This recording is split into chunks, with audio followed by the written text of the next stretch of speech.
Is anybody else talking? All right. You hear me? Concentrating. Okay, I got We you. are back. Y'all working Hopefully. diligently. Hello, everybody. I was just talking for a minute there, and it was like nobody was saying anything. I was like, bro, did I hit something wrong? Did I? How dare you suggest she got her name from a TV show? We're all like, Tanya and Kimmy, can you hear us? No, I remember that episode. I thought that I thought it was really good.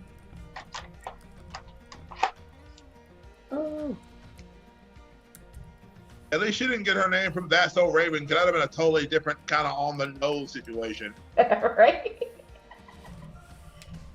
Like Megan just has random visions and doesn't know why, and then you find out she got it from Raven.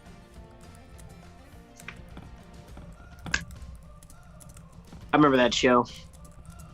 You know they have a continue on. She's the mom now. Yeah. What? Raven's, In her it's kid. Raven's house or Raven's home? Or something? Yeah, and then her son has the psychic powers, and her daughter does not, or something. Doesn't she still have access to hers too, or did she lose them? I have no idea. It was like we were traveling, and it happened to be on TV, and my kids are watching it. I was like, oh my god, for real? What? And it was kind of like, it pretty Wasn't much same kind of plot. Wasn't she on The View? She was. Mm-hmm. Yeah. Was for a bit, yeah. She was And on there until she got the call back from Disney saying we want to put. She was kind of getting into a Whoopi Goldberg a lot, and it got to the point where it was kind of like they were hitting the point where she either she needed to move or Whoopi was going to move, and they weren't moving Whoopi, Mhm. so they had because Whoopi. So Got you. No, I mean, hey, it makes sense. I remember watching just one thing where they were arguing about names, and like it was like super controversial, and I was like, oh man. And then I just like remember like Raven from the Cosby Show, and then I was like, man, Bill Cosby, and then I just got sad. yeah, It was just a long like thinking about everything. I was like, oh god. right. No, I totally get that. Because like sometimes I'll be being interviewed for stuff, and like people will be like, "Well, what motivated you to do Pencil Ninja?" And I was like, "Well, growing up, I remember watching shows like Fat Albert, and I had to stop talking for a second. Yep. And I I'm mean, like, oh, "Is everything okay?" And I was like, "I wish I could say yes."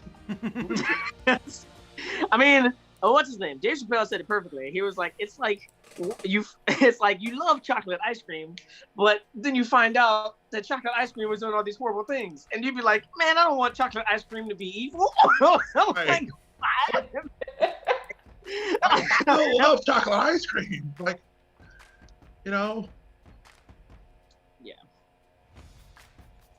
Anyway, so changing the subject. Everybody else is like, we're not touching that with a 10-foot pole. Yeah, right? And I used to do a pretty. Well, I still can do a pretty good Bill Cosby impersonation, but now I just don't do it as much. Yeah. Rightfully so. Yeah. It's not funny anymore. It's just sad now. It's just sad now. Now I'm just like, oh no, I feel bad. Yes. Oh God. So I do Macho Man a lot instead. like the song Macho Man. No, like, oh yeah, I'm drawing pictures here, doing the artworks and such. All right, Willie, you ready? Macho Man Ready for Randy what? Savage's real name is Randy Poffo. Do you know what his career was? Yeah, his before he brother a pro was wrestler? Leaping Lenny Poffo. Do you know what Randy Poffo's career was before he was a pro wrestler? He wanted to play baseball, I believe. He was fourth on the depth chart in the outfield for the Cincinnati Reds for the Big Red Machine. He got out of baseball because he had to sit behind Joe Morgan, Pete Rose, and all those guys. Right. Well, I think he probably made the right decision. I Yeah. think so. Yeah, definitely. It's similar to that guy, The Rock. Uh-huh. He couldn't make it in the Dwayne Johnson. yeah. He couldn't play the football, so He became a Yeah, and now he owns a football organization. League. he does. He bought the XFL. Oh my god. How do you know that? Talk about vindication. I mean, it wasn't what's his name? Terry Crews was That's the back for somebody. Terry Football Crews player. was the most successful actor you know. Well, not the most successful actor you know who was a football player, but he was very successful as a football player. The most successful actor who was a football player is probably Alex Karras, who played... Was he Mr. Papadopoulos? I don't on know. Webster? I don't know who Mr. Papadopoulos is. I'm sorry, you From lost me there. Webster. Well, I know Webster. I didn't remember the other guy's name. Hold on, I'm gonna have to look it up. But he You could was. also throw in Bob Golick in that. Oh yeah, Bob Golick. I forgot about Bob Golick. Oh, As that's you a flash good. back from the back. Yeah. Alex Karras was also in Blazing Saddles. He was. I don't know that movie. Oh, it's gonna make me nuts. Hold on. The movie, if they tried to do that movie today, it wouldn't work. No, it would He not. was Mongo It's in not. Blazing Saddles. Yeah, Candy Grapefruit Mango. Would not think it was fun. Would not find it funny for the exact reasons why it is funny. Mm-hmm. Yep. Yeah, there's a lot of movies like that nowadays, which is it's just sad. I mean, it's just It's very sad.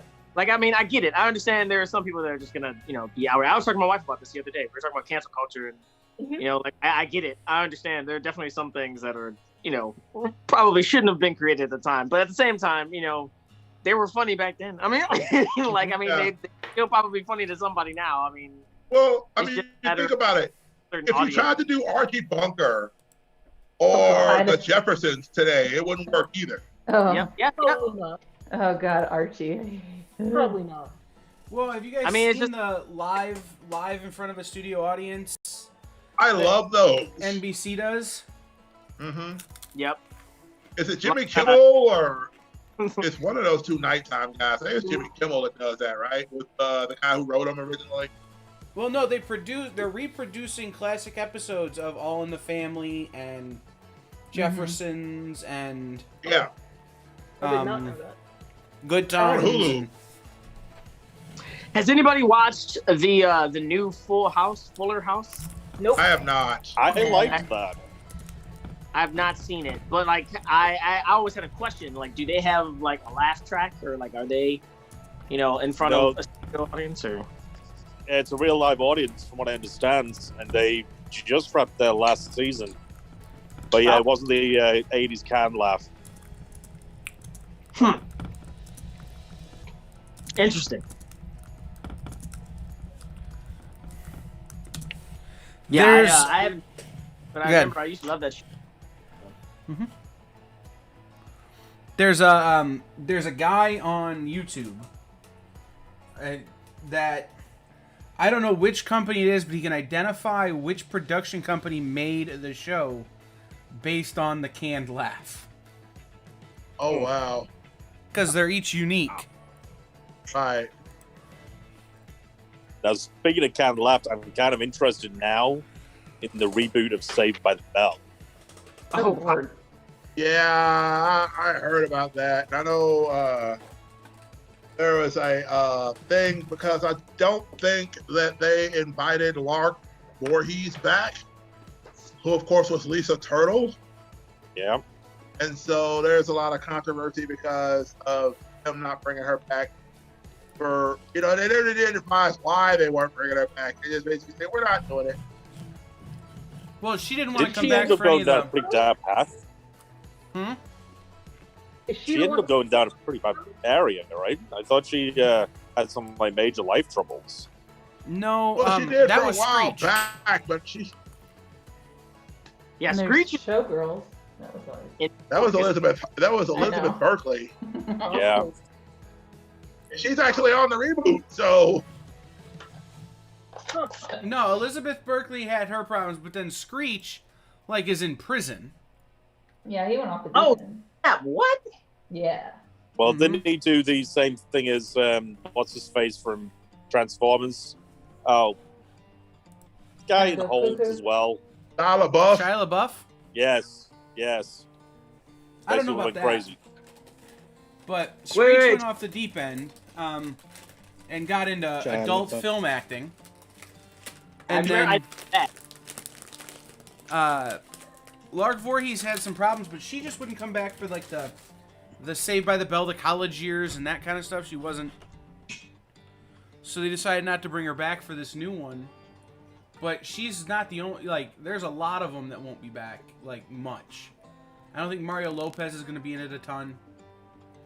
Probably cameo. He's got better things to do. Yeah, he doesn't care.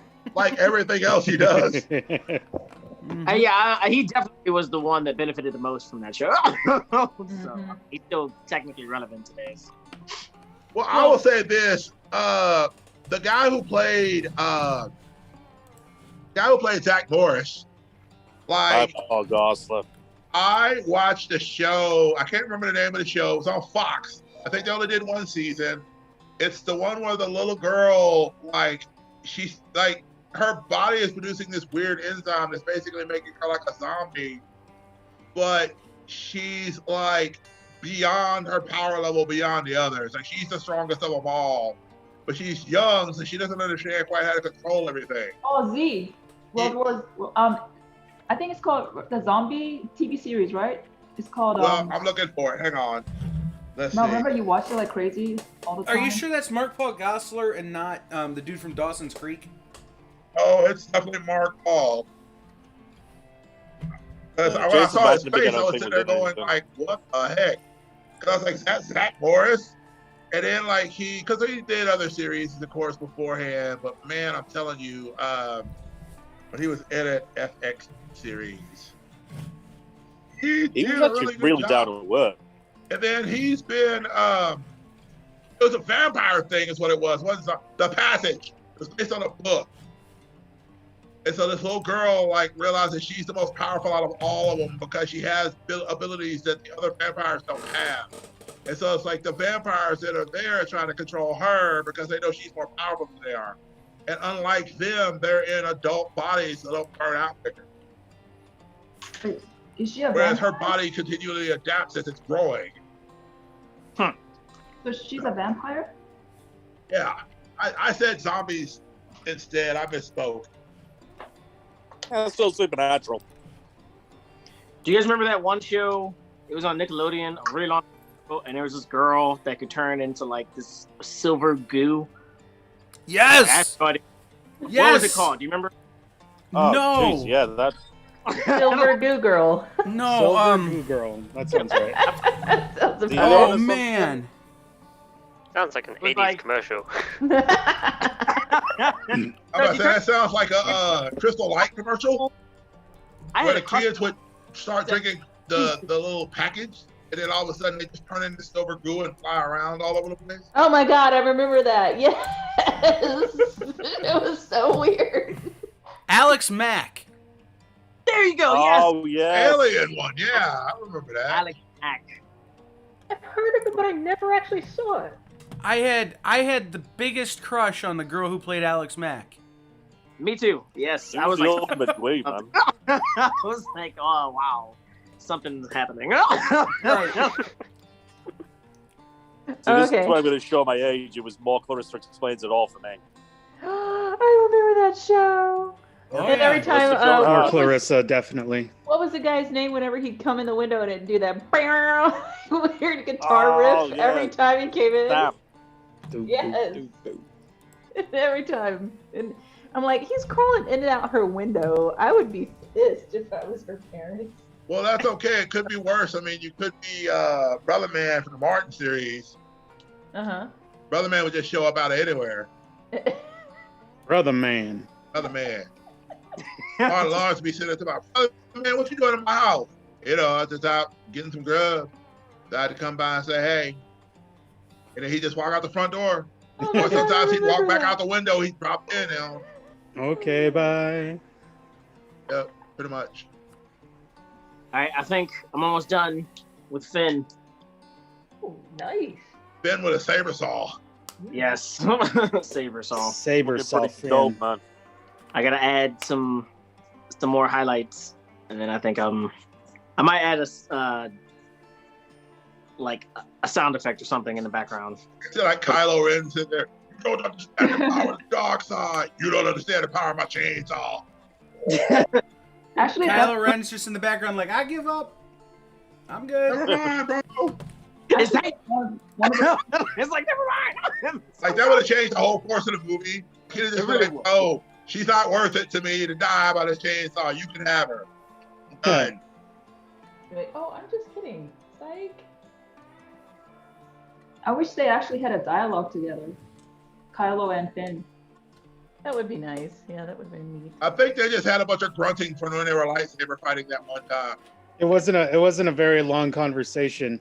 It was Yeah. like traitor, and it was like, oh, Yeah, he was like, I used to give you your check. yeah. And now you ran away. You Why did- punk. It was like the undercover boss sketch.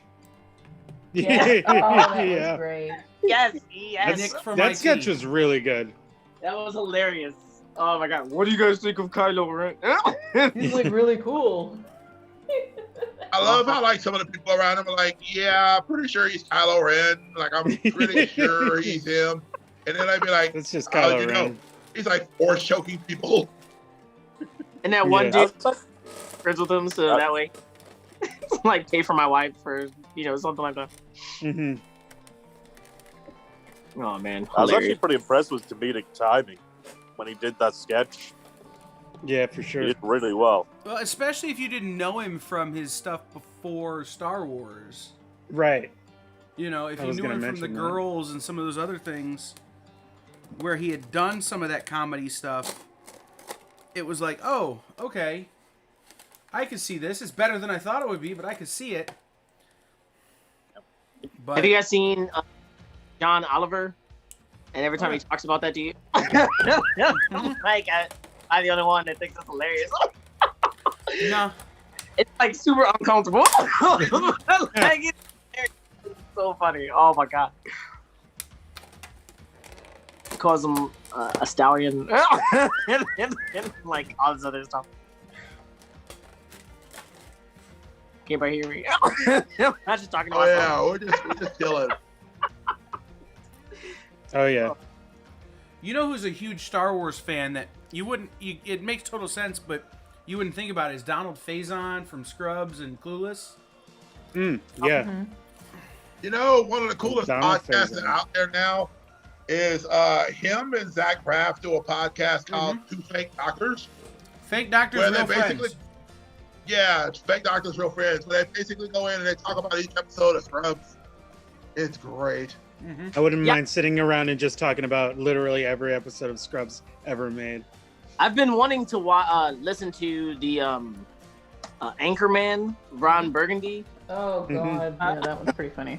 like that podcast. I heard that was hilarious. It's like 3 seasons. Wait, there's an Anchorman podcast? Yes. I know. Yeah. I was like, Yes. Right, and Will Ferrell never breaks character. Yep. Scotch, Oh my scotch, God. scotch. Yummy, yummy scotch. Here's my belly. Down My into boy. my belly. Boy, that escalated quickly. comedic actor. You ate a whole wheel of cheese? I'm not hungry. I'm impressed. Baxter, is that you? What?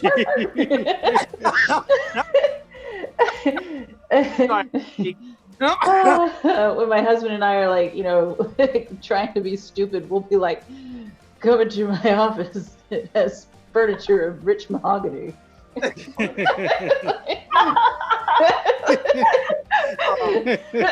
I love that. So yeah. All right. Which Works one is it where they have the 99% big... of the time. Every time. It works every time. Made from real movie was it where they have the Code big sex fight pen. with all the different sportscasters and stuff? You have like Liam Neeson as the History Channel representative.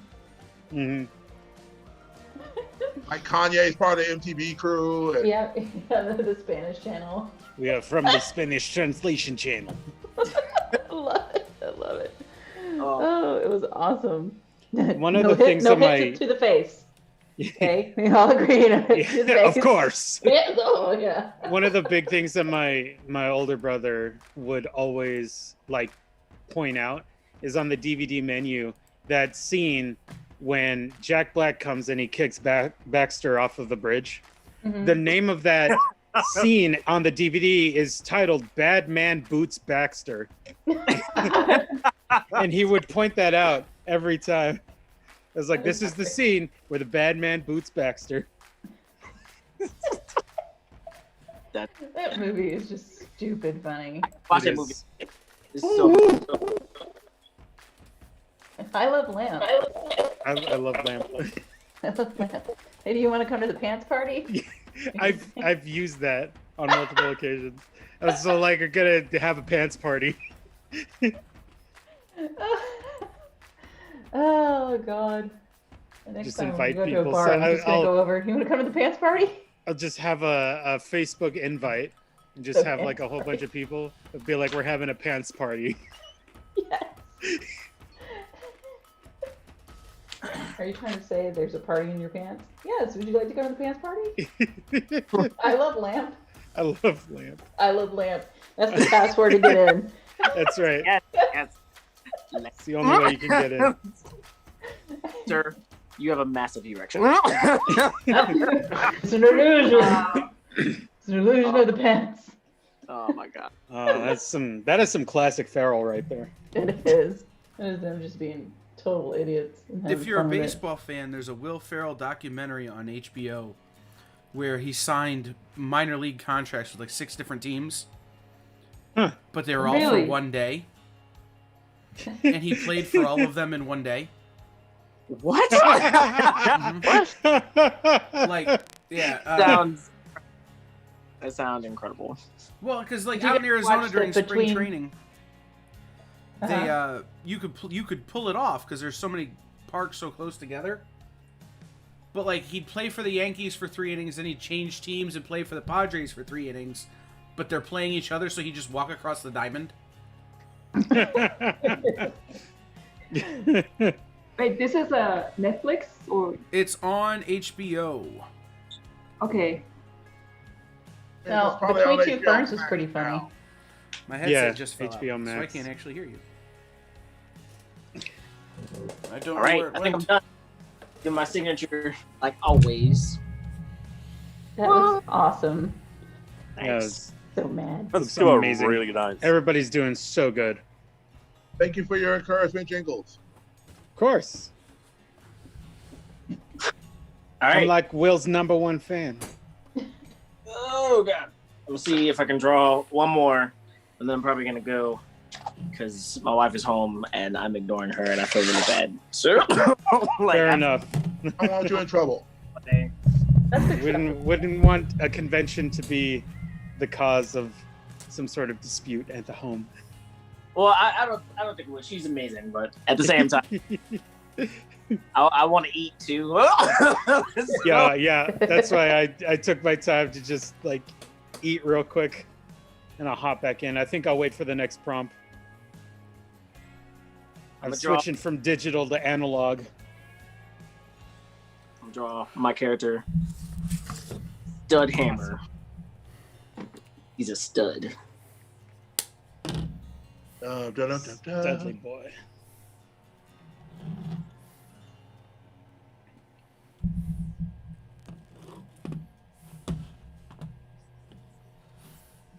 I'm loving everyone's pictures right now.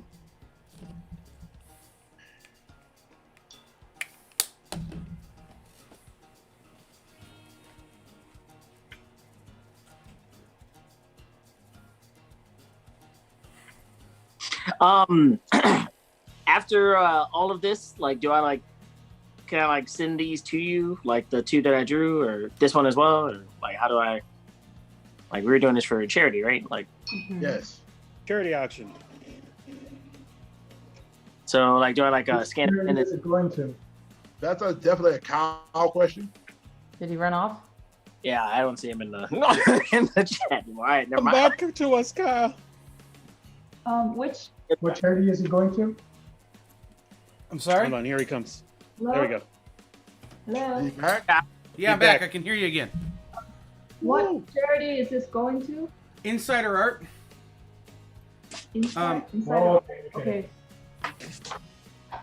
I I was asking. I'm gonna scan these all in, and then do I send them to the same email that was sent to me? Sure. Yeah, the cadetscon@gmail.com.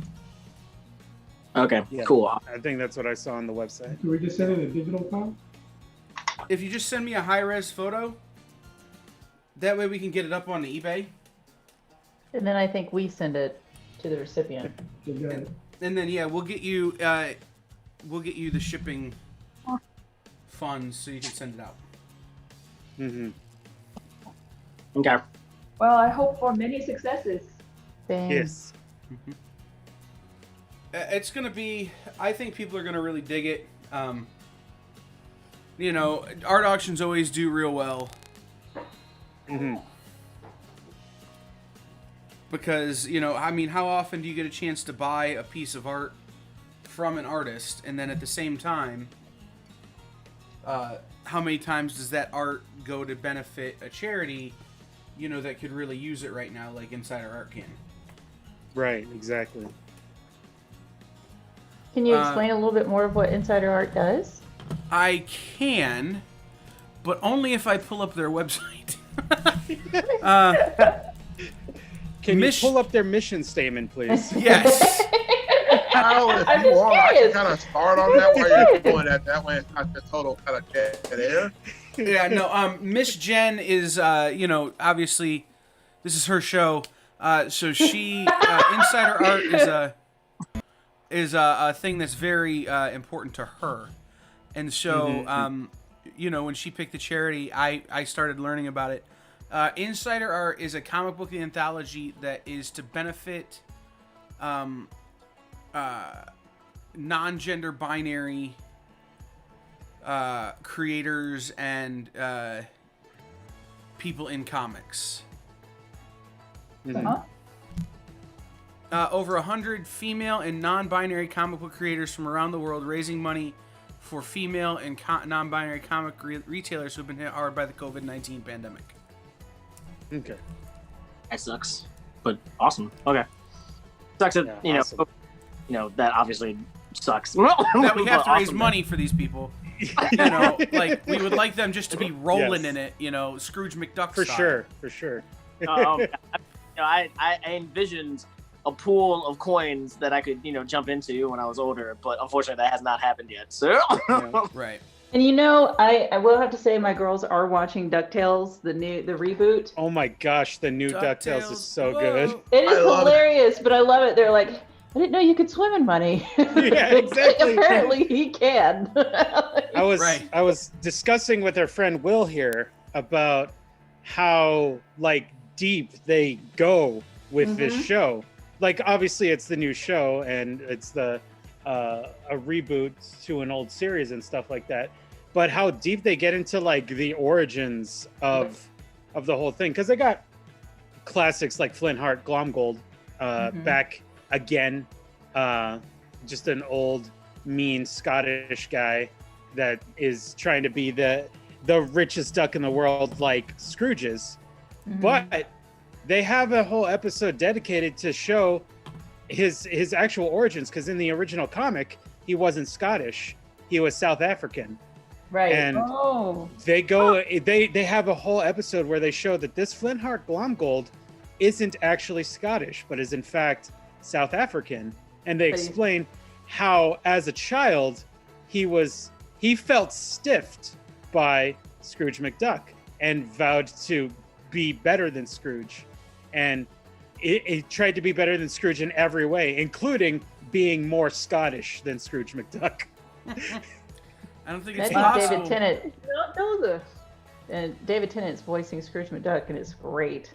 It's so good. I don't think it's It's possibly more awesome. Scottish than David Tennant. Right? Yeah, exactly. It is wonderful to hear him just going off. And it's just, I sit there and I just giggle. And of course, my kids don't know why I'm, absolutely nerd thrilled. But yeah, just some of them, it's kind of like the way that they poke fun at themselves For from sure. the past cartoons just cracks me up. And then of course, as you're going, they're watching cartoons and it's Darkwing Duck and Yes. and then he's a washed up actor now. Yes. All this stuff. Yes, it's great. And I like how and in the world of DuckTales, Darkwing Duck is a cartoon that Launchpad loved as a kid. Yeah. Yes. And they bring back the old voice actor, Jim Cummings, for it. Mhm. And God. it's amazing. Like, For years, 100%. Jim Cummings as Scrooge McDuck, or not Scrooge McDuck, as Darkwing. Darkwing Duck. was my outgoing voicemail. That's awesome. I got it But, from well, a convention, it's- and I'm like, I kept the phone way longer than I normally would have just because I didn't want to lose the voice message. Yeah, exactly. Let's get dangerous. Yes. Let's get dangerous. And I want, So great. for me, it's like Launchpad just feels to me like it should be played by Keanu Reeves and Yeah, I can see that. Yes. what's I his can name? The guy who plays Bill from Bill and Ted. The blank Alex expression Winter. and Keanu Reeves' voice. Right, just those guys. Alex Winter. Dude. Yeah. Dude. Yeah, no, if like I've said this to a lot of people that if you are a fan of the old DuckTales and of the old Disney afternoon, you have to watch the new DuckTales because there is so much stuff that's just jammed for these old fans. It's just shoved in there. It's amazing. Check it out. It's on Disney Plus, right? It is on Right. Disney Plus. Yes. Okay. So Will has heard me just gush about Disney Plus for too long. I keep saying, I keep hoping that they will sponsor us one day, but I don't see that happening in reality. But hey, you got to shoot the shot, right? That's right. hey, that's true. In regards to the funds, what were they called again? I'm sorry, for what we're raising money for? Yeah. Insider Art. Insider art. Okay. Got you. Will, Yeah, I'm I, gonna mute one of your microphones. That's fine. I've You're tried getting to do an it. Yeah. I got you. I just didn't want you to see and be like, what's he doing? I tried to mute it, and it wasn't. For some reason, it wasn't going right. So I don't know. Maybe when you did the thing, if maybe that's what caused it. We got it. It's muted now. Okay. No, so I got Disney Plus so I could watch DuckTales and the original Ghostbusters cartoon. That was the whole reason I pulled the trigger on buying it. And then there's all this other stuff, obviously, that's amazing, but like, Right. I really don't watch any of that stuff. I Gargoyles. just keep rewatching them. Gargoyles. Yes. Gargoyles. Gargoyles was a great cartoon. I was rewatching Smart Guy. I haven't seen that show in forever. I really want to watch that. Yes, I was watching. T and Tamara Mowry. Yes. And what's that There's kid's name? And her brother. And their he brother, was rather. the main character on that. Taj But, Mahal. there was- Hey, What was the other one? Boy Meets World. I really gotta watch that. But there's Girl Meets World now, which I saw a Yeah, few. for sure. I'm sure it's. I don't know. Maybe it'll grow on me if I actually watch it. There's So. not enough Mr. Feeney in Girl Meets World for me. Yeah, that's true. I saw one poster of him. That was like in episode 1. That was I need Kit to be there, like in my brain. Mr. Feeney. You know, he's the voice of the Me. Kit car. Yes, he was. And I watched Kit before Boy Meets World. So, like, I'm like, why does that car from Kit here? Why is he a teacher? What's going on? The last episode, still to this day, gets me in the feels, man. Oh, yeah. Oh, yeah. I mean, I just, oh my god, especially if you rewatch the entire series and then get to the final episode. Like, if I just skip to the final episode, I'll still like get really sad. But if I watch the entire thing, I'll probably like tear up. It's like the Like, last it's- episode of Home Improvement. Oh my god, yes. Yeah, it's like, I haven't seen- ugh. oh my god. oh no, the last episode of Fresh Prince of Bel-Air. Yes. Oh my god. Yes. Yeah. When he met his dad, and his Yeah. dad, no, I was like, man, this is sad. Like, oh my god. Yeah, my pastor sent me that the other day. He sent me the gift where, Will does the whole, why doesn't he want me, man? He goes up and just hugs Uncle Phil. I'm sitting there going like, oh. The feels are man. so strong. Such strong feels. The for 90s. Sure. Good time. As Well, a broke young so man many that men. was raised by a single mother, man, that was strong. Oh man. What was Hey. the ending? What was the ending about? The Wait, ending what? of What? Fresh Prince. Yeah. They were selling the house. Yeah. Everybody Oh. came. Even I think Donald Trump actually was on one of those episodes. I was like, wow, this is Yeah, I'm pretty sure he Wow. was in there. I think he's the one who bought the house. Like they were selling Jefferson. He came in. They were thinking about buying a house. Like all these different sitcom people were coming, and I think the person that actually bought it was Different Strokes guy. Yeah. He was, because what's his name came in. Drummond. Buying his so.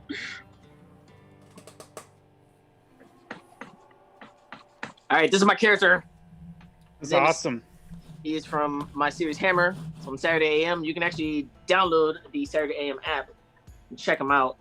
I think he's one of the latest issues. Love it. Oh, that's so cool. He can turn any part of his body into a hammer. I'm definitely going to be There are jokes there trying to that I'm catch not up on gonna... all this stuff. Wait, what? There are jokes there about turning any part of his body into a hammer that I'm just gonna walk away from. But the good Hopper, joke. it's. I mean, you're not wrong to think that. I will never do any of those things, but hey. No, I'm not saying you should, but I'm just saying that the 12-year-old in me's like, wait a minute. Yeah. So any part of his body then. Right. You can also turn into a nigga. At least you didn't go for the even more obvious thing from Dr. my Horrible God. Sing Along blog. And this is not the hammer. Is that really a hammer, or are you happy to see me? Oh my god. Oh Lord, Dr. Horrible. Did you guys over here get a cartoon called Captain Pugwash? The TV show? No, I don't think so. Whenever you get the chance, do yourself a favor, Google it, and just look at the names they named their characters. And if you're talking about a 12-year-old boy, like giggling, you will laugh. Well, I come on. Look at He-Man with Fisto. Oh God! You think He-Man was bad? Oh, What? Lord. What Captain Pug? He-Man with Fisto. Yes. It's like, Well, I mean, hey, it could be worse. You could have a team up with Fisto and Ram Man. Yeah, exactly. Ram man. Ram Man. Oh Ram man. Man. Ba-dum-bum-ba-dum-bum. Nice. Again, 80s. So Good times. they're like, yeah, that's great. There's this YouTuber. I really like his work. What does he go by? I think it's the Imaginary Axis, and he's a pretty cool YouTuber. If you guys ever get a chance to check him out. But he has this one video where he's going through the worst superhero powers, of which one of them is Hindsight Man, who can give you who can give you the best advice after the fact. That's ridiculous. No, I know they did a South Park episode for that one, right? I just thought it was hilarious. I was like, that's amazing. That And sounds his amazing. nickname, of course, is Captain Obvious. Yes. There's Thank also you, Captain Obvious. there's also Squirrel Girl, but Squirrel Girl always wins her fights Yes. off screen. Yes. Like, I like Squirrel Girl. I think I love Squirrel Girl. It's a fun comic. Yeah. didn't she Great. beat Thanos? Like, or was that? He beat Dr. Doom. Yeah, she beats everybody. She pretty much just talks her way out of everything. Yeah, exactly. She just uses her wits. I love it. Um, I've never actually read a comic from Squirrel Girl, but I've been wanting to. Ever since I heard that, I was like, I gotta.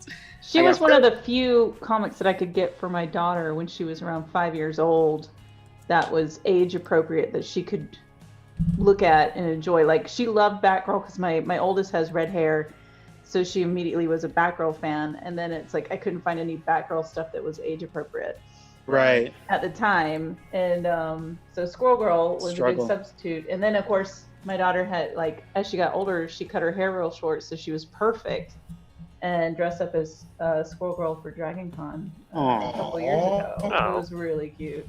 There's a picture that I posted of Squirrel Girl after beating Thanos off screen. Yes, it is off screen. That's one that I've seen before. One of my favorites.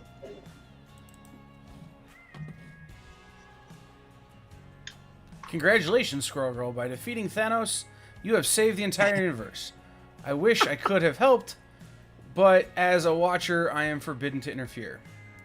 Hey, that's okay, Uatu. Still, I can't believe that me and Tipito took out the real Thanos.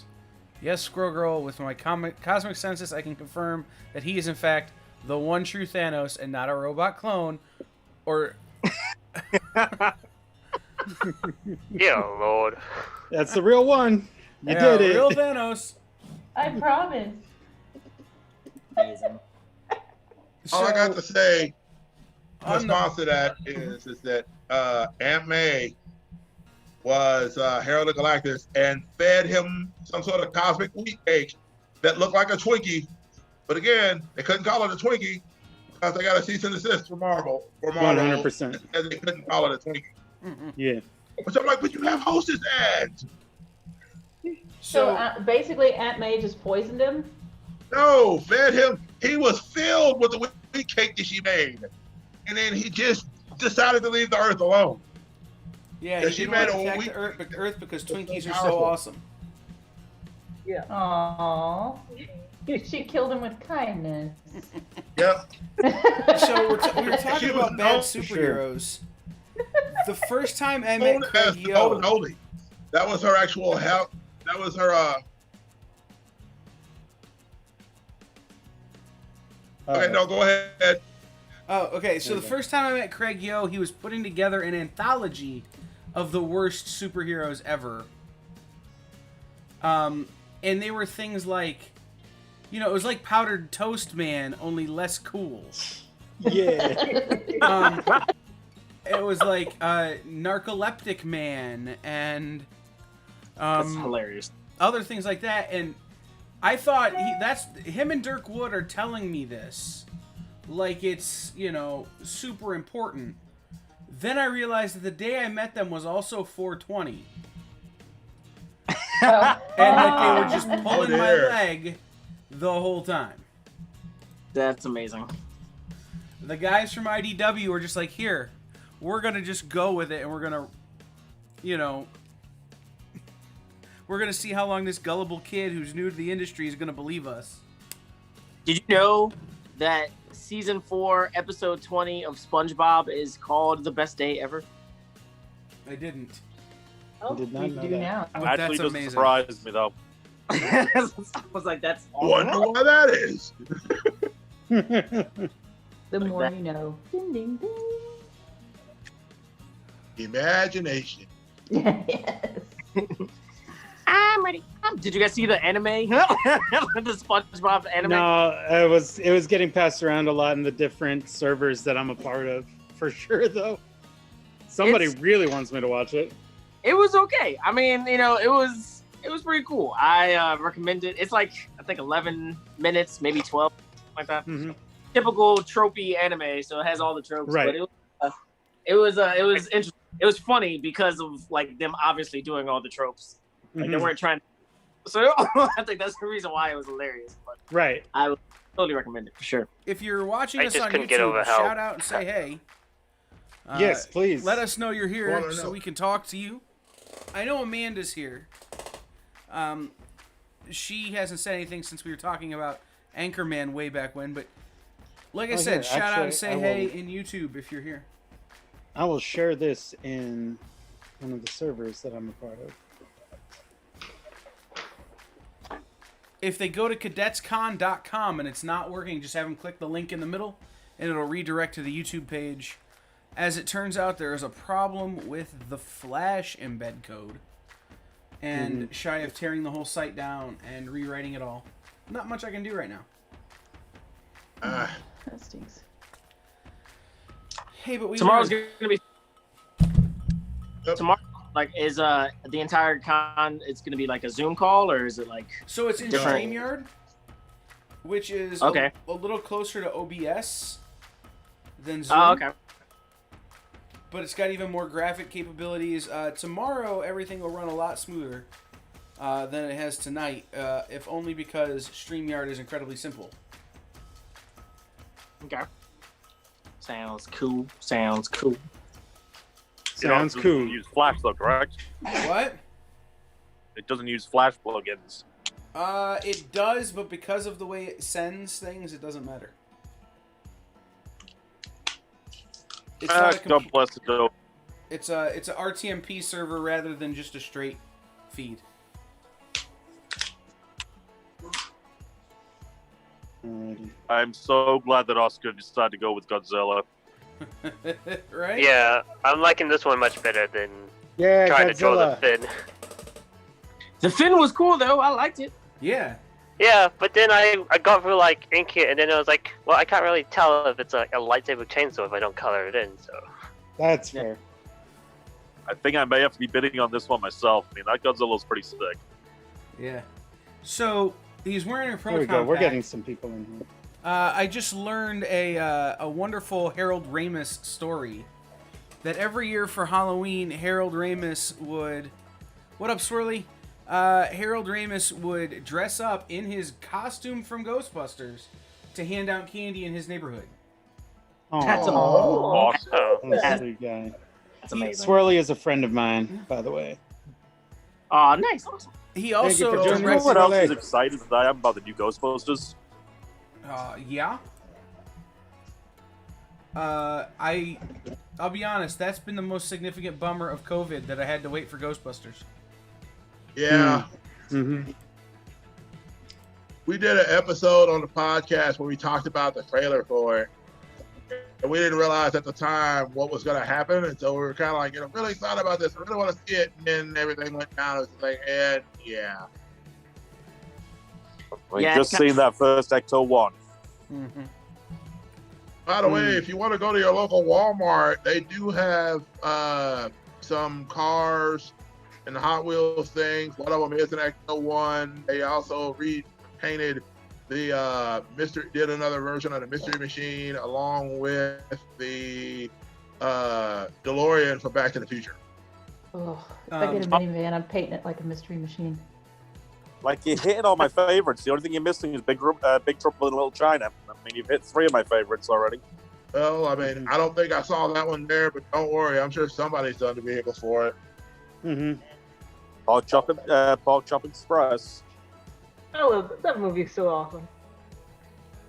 It's just 80s cliche, but it's so cool. Yeah. The Disney store sells a lights and sounds proton pack that is totally for kids, but it's adult sized. Just throwing it out there. That is I'm totally absolutely getting it purchased. for my kids, and they're not allowed to touch it. Wow. So, Wow. Ming Hey Chen kids, from this is for Comic Book you.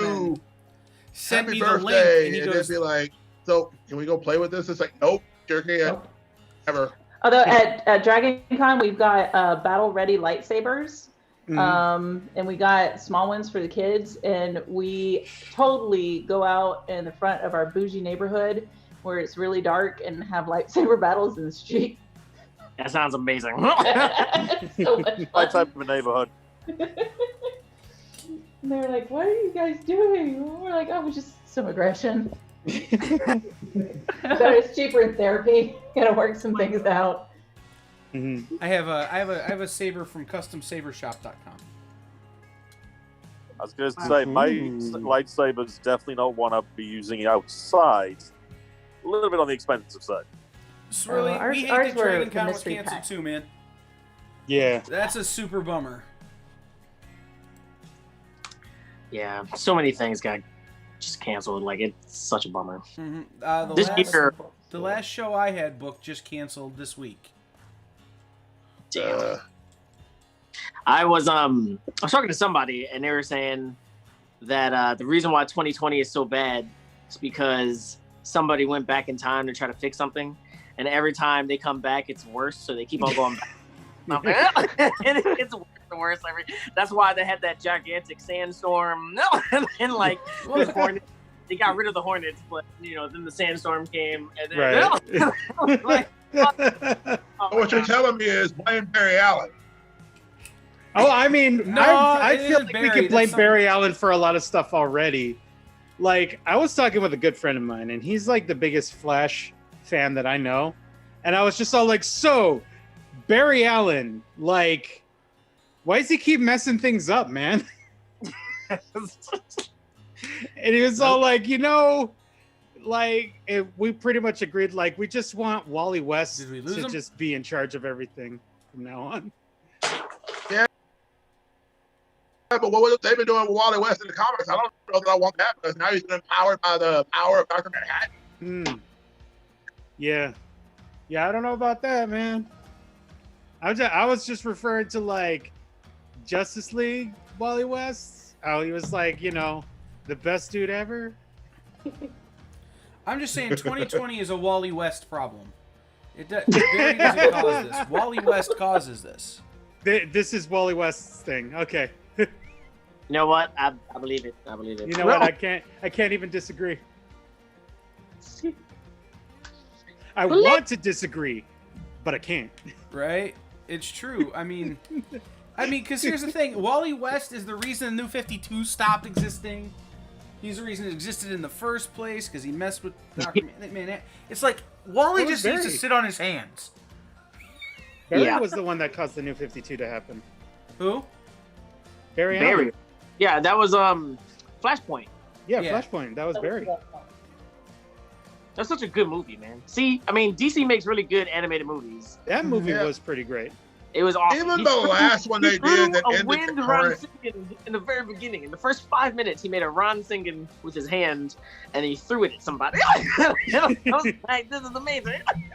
The guy that they got to play Reverse Flash for that movie, like that whole explanation that he was doing at the end there, when he was explaining how messing with the time stream, how if you break the sound barrier, it makes a sonic boom. And if you break the time barrier, it makes a time boom, and ripples happen. And the way that actor is just sitting there and just explaining it slowly and methodically, I'm just all like, wow, I'm hanging on to every word this guy is saying. Swirly's only on season 4 of The Flash. He's nervous about spoilers. And I think we've moved on from the Flash TV show to several of the Flash animated films. Yeah, this was an animated film, Swirly. No problems there. Well, I guess there might still be problems, but different problems. Right.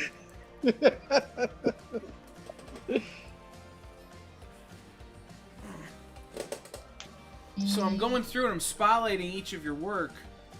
Mm-hmm.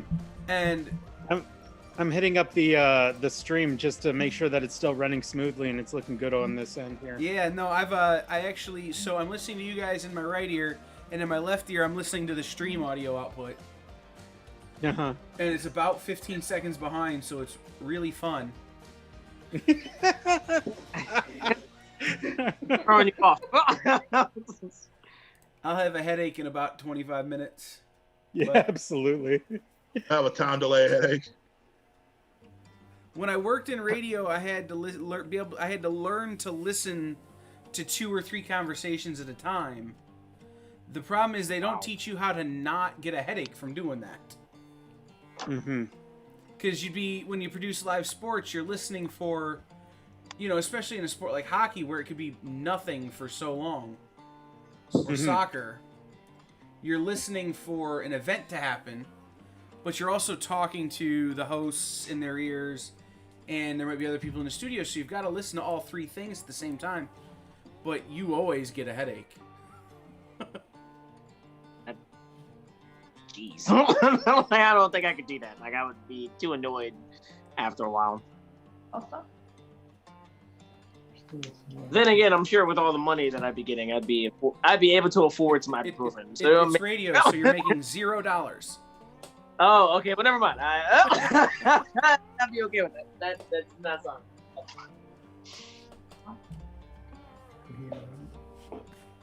We have... Is it Lerma the Sloth? LRMA? The Sloth? like Slurm McKenzie. Yeah. Party, the party thing.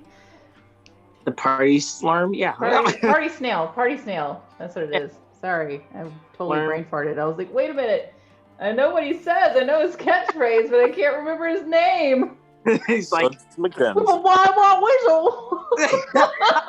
I'm gonna keep partying and go on, party babes. I love you, Slurs McKenzie. oh my god, I love Futurama. I was stuck on one joke. It was the episode where Lilo was being tricked by that one dude that could shapeshift, and he shapeshifted to a Cyclops. Yes.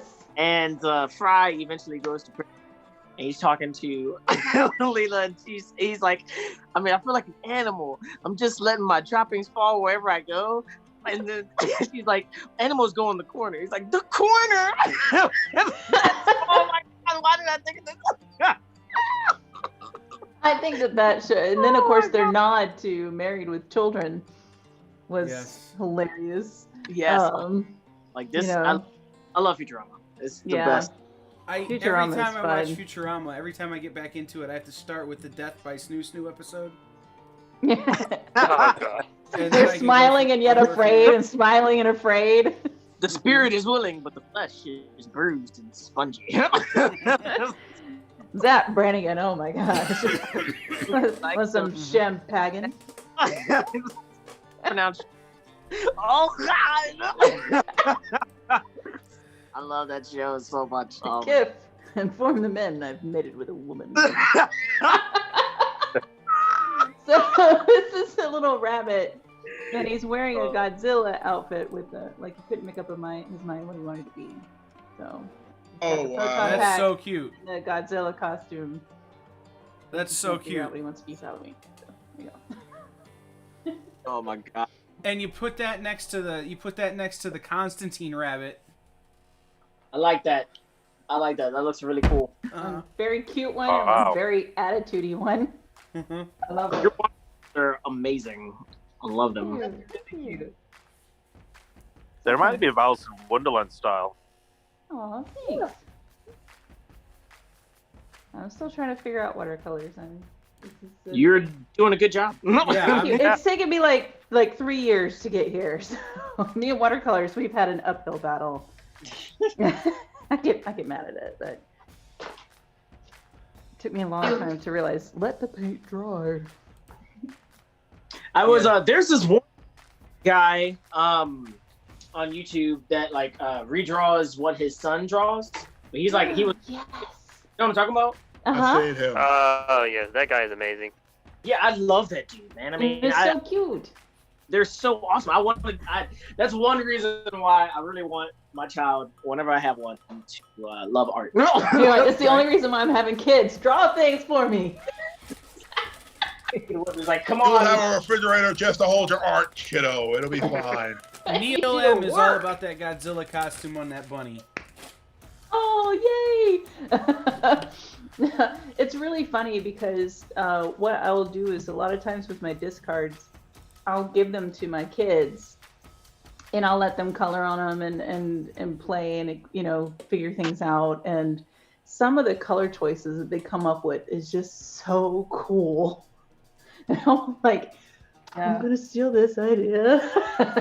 But no, they're really into it. But my oldest, oddly, she likes to do acrylic painting, which I can't do. And she's sitting there doing, I'll turn on Bob Ross, and I'm like, go paint some happy trees. Girl comes back with a landscape. Oh my god. Well, I mean, Bob Ross. Like, what? And I'm talking palette knife landscape. Oh my. Now, the perspectives and stuff are way off, but she's doing it. How old is she? She's 10. Where's that YouTube show? Right? And she's just like, da-da-da-da-da-da-da. She's like, but I don't want to do that. I'm like, but you're really good at it. The 10-year-old, let's call it, my 10-year-old does Bob Ross. No, really, though. She does Bob Ross. Yeah, she's just like doing it. And then, of course, my youngest is like, I made a square. So. There's some people that can't do that, man. You know, it's funny because with all this COVID stuff, like we're everybody's talking about how we're not going to shows and things like that. Like we've chose to keep the kids home and doing distance learning, which day drinking will become a thing for me because I'm not a teacher. But I'll do it because I can. I have the ability to do it, so may as well. And but it was like their teachers were messaging me last year when they closed the schools down early, and they're like, okay, these are some art projects that you guys can do, and you can do this, and da-da-da. And I sent them photos of their stuff. They're like, okay. Yeah, come on. I was like, what we're having problems is the new math. Yeah. What the hell? I mean, seriously, why teach that version of the math? Like, there's nothing. It's just making it more confusing. Like, I don't understand why that was something that needed to change. We had to look up a YouTube video to figure it out. Like, I gotta look up a YouTube video to explain to me new math. It's the wrong math, okay? It's new math. I was like, what are these dots and slashes? They're like, that's math. I was like, the thing about new math is that I was fortunate or unfortunate enough that I really struggle with math, and so they put me in special math classes. And that's how they taught us. I struggled too, but it was because I'm numerically dyslexic, so I switched my numbers up bad.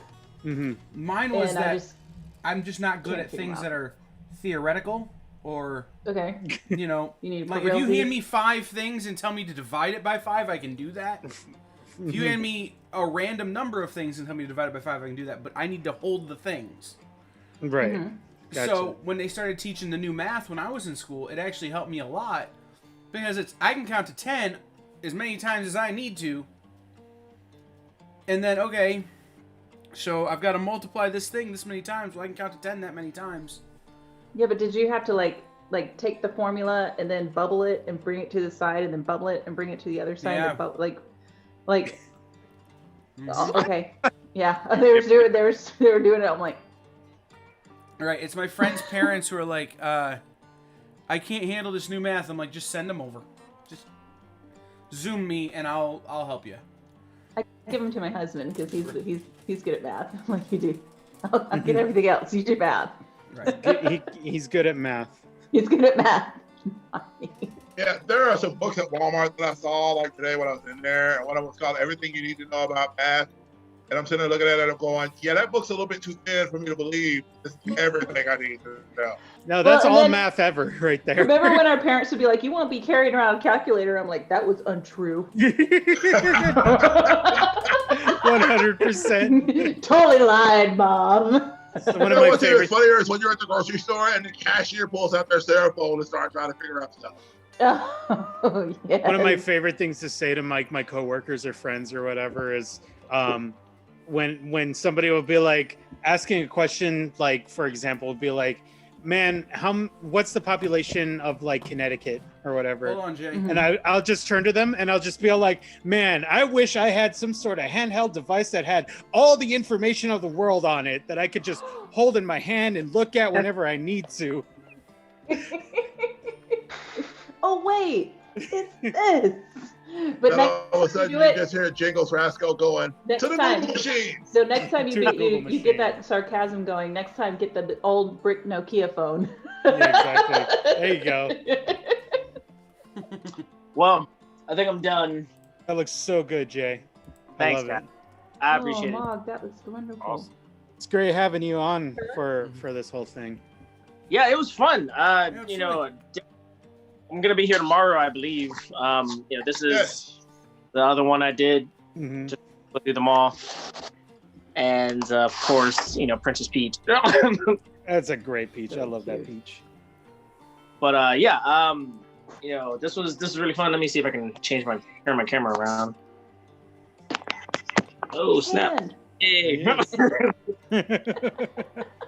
Anyway, yeah, you know, this is really fun. But you know, I gotta go. So thanks for being here, man. We'll see you tomorrow. Hey. Saturday Bye. AM. Thanks for joining us. Saturday AM is Jerking the Curtain tomorrow, to steal a term from professional wrestling. They are the first panel up Saturday AM. So they will be yeah. here at I think it's 10 in the morning, 10 to 10 11, in the or 11 to 12. morning. Oh, that thing where Time your brain zone. shuts down at the right last second. Where's my schedule at? I'm losing my mind. Because Oh, I know no. it's 11 o'clock Eastern time. Yeah. Yeah, so 10 o'clock Central Time, 11 a.m. Eastern. If you need it in Newfoundland time, that's 9 a.m. Newfoundland time. Because I did a schedule in Newfoundland time. Shout Why out to did you Newfoundland. do that? Because time zones are hard. They are hard. Yeah. Oscar's from New Zealand, so I mean his time is completely different than ours. So Right. Yeah, I think like because when you guys do the stream at 10, it'll be like 3 a.m. for me, so I won't be able to make that. jeez. Believe it or not, Sorry, Allison dude. Sampson, who's on tomorrow night at 9 p.m., is at 3 a.m. her time. Oh man. She's Oh, wow. all excited because it's an excuse for her to get up and have coffee. Apparently she only has coffee on days when she has to wake up real early. So she's all excited to have coffee. Ooh. And Declan Shelby's like, she'll be having coffee and I'll be like, going to bed. And they're 15 miles from each other, something like that. Mm-hmm. So, Well, I see you guys tomorrow. Jay, we'll see you in the morning, man. Stay Thank you good, so man. much. See you later, See you Jay. later, man. Guys. Wow, so cool. Yeah, it's great to meet new people on stuff like this, you know? It's Definitely. my whole vision for this thing was it's like when you're all at the bar before or after, you know, the first day of a convention and everybody's just got their iPads out or their sketchbooks out and everybody's just drawing together and hanging out. Doing our I love it. commissions. Trying to get Do you that have another commission list prompt? worked down. Oh, If yeah, you want yeah. one, New I can give prompt. you one. Yeah. I'll I'm gonna take the do- prompt because I've been waiting. Oh, absolutely. Okay, hold on. Let me grab some new cards here. Awesome.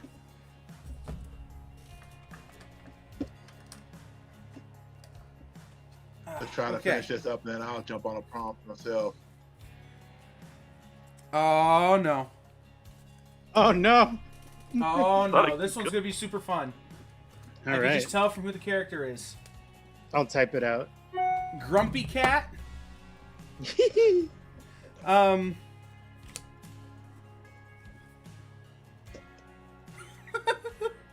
I love where Wearing a robotic exoskeleton. Oh my god. It's gonna be the angriest exoskeleton. Full of I can rage. hear Grumpy Cat in my head going, I am so angry. This suit must be angry too. All the cannons.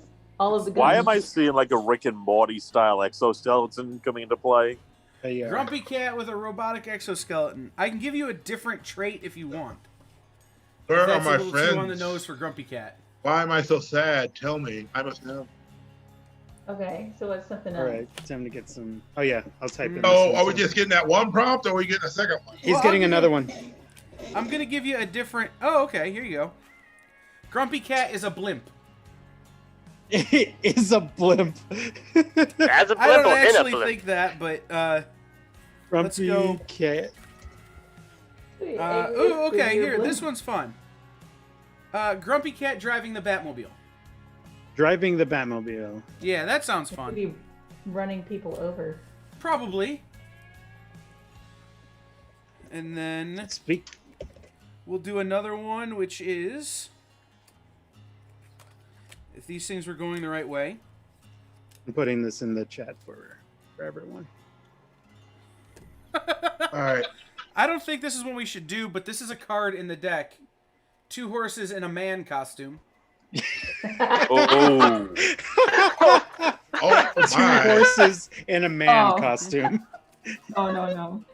That is a horrifying image. It's a nightmare right now. That mental image is terrifying me. That kind of reminds me of the whole thing about the Batman Man-Bat thing where Yeah. I forget if it was Big Bang Theory, but they were like, so let me make sure I got the understanding of this. If Man-Bat and Batman became the same person, would it just be Man-Bat-Man? Yes. Ah. Man, Batman. There's a close up of that one if you guys want to see that before I pull it off the deal there. Oh, There's yeah, let's see. Hold Leia. on, Will. Let me spotlight it. all right. Yeah. Spotlight video. Boom. Spotlighted. Oh, awesome. Spotlit. Leia asked, little kid Leia asking, "Hey, Mister, did you drop this?" And Thor looking very confused. I like that. Okay. If they Nice. be worthy. Very detailed. Awesome. All right. You guys want to try this other random? Again, this is pretty random. I did skip some because some of these were just terrible. Like creates a force field 2 and minute closes horse his eyes. costume. Mm-hmm. Batman is Amish. Batman is Amish. yeah. I was an Amish Batman. Because, Batman on principle can't be Amish. Mhm. Otherwise, Well, it doesn't work. technology. I mean, no, it doesn't. Yes, it can. You can have the bat carriage. the with Bat Bat horse. carriage. The Bat Buggy, drawn by The bat bat horses. buggy with the bat horse. All I need is And All I need to imagine all of hear his is- low-tech equipment. Yeah. all I need to hear is Batman singing "Gangster's Paradise," but Weird Al Amish. version, which is As I Amish walk through the Paradise. valley where I Paradise. harvest my grain, I take a look at my wife and realize she's very plain. She's very But plain. that's just perfect for an Amish like me. I shun fancy You things know like what, John? Fancy things like electricity. At At 4:30 in the morning, I'm milking cows. Jebediah feeds the chickens and Jacob plows. But I've been milking and plowing for so long that even Ezekiel thinks that my mind is thinks that gone. my mind is gone. I'm a man of the So land. if I'm it was disciplined. Amish Batman, where's the corn going? Where's the corn going, Ezekiel? Ezekiel. Timmy's supposed to be helping build the barn. Where's he? The first band I was ever in was a Weird Al cover band. Nice. I love it. That's kind of funny that you're in a cover band with a person that covers other people. Dig it. I was in the It's 8th grade. expensive. William, you might want to mute one of your mics. I'm trying. I got you, Will. He's got you. Mayo. I got it. Don't worry about it. Okay. There we go. It's like I keep trying to press it this way later, but it's still sometimes my big fat finger sometimes press the other button.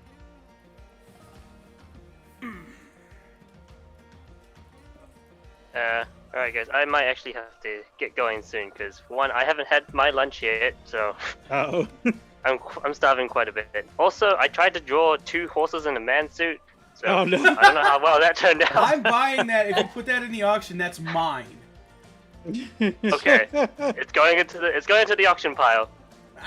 Oh my god. I love Oh, that. Oh Lord. I love That's that. like it. Awesome. I don't. Oh I my don't like God. That is terrifying.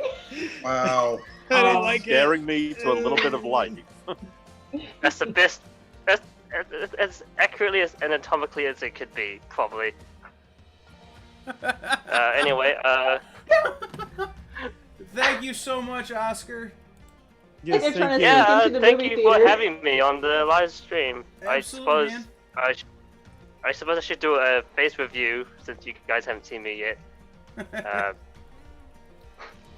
Hello, guys. Hey, That's me. Yeah. thank you. Thank you so much. Alright. Enjoy your lunch. Thank Yes. you. Yes. Oscar, it's been a Hey. pleasure getting to know you, man. Amazing Yeah, work, buddy. I've been sort of like a fly on the wall for this, so. Hey, it's okay. Hey, Yeah. this is our first time doing this like this. So, you have to remember for the next time we do it, that I mean, I don't do a lot of these either, so yeah. Right. This is a bit of a nerve wreck for me too. well, it's funny. We did back in May. I did our first virtual convention like this called Garage Con. And as far as I could tell, that was the first virtual convention that ran the way we run it. Some people have taken it since then and done similar things, but we're still the only ones doing a Friday night drawing party with an art auction. So, you're part of the second ever. Ah. So, Get a part of history. yeah. So, Yes. Thank you for joining us. For thank all you this. so much, man. Yeah. Thank you guys. In this Guess I ordinary get pleasure going. deal.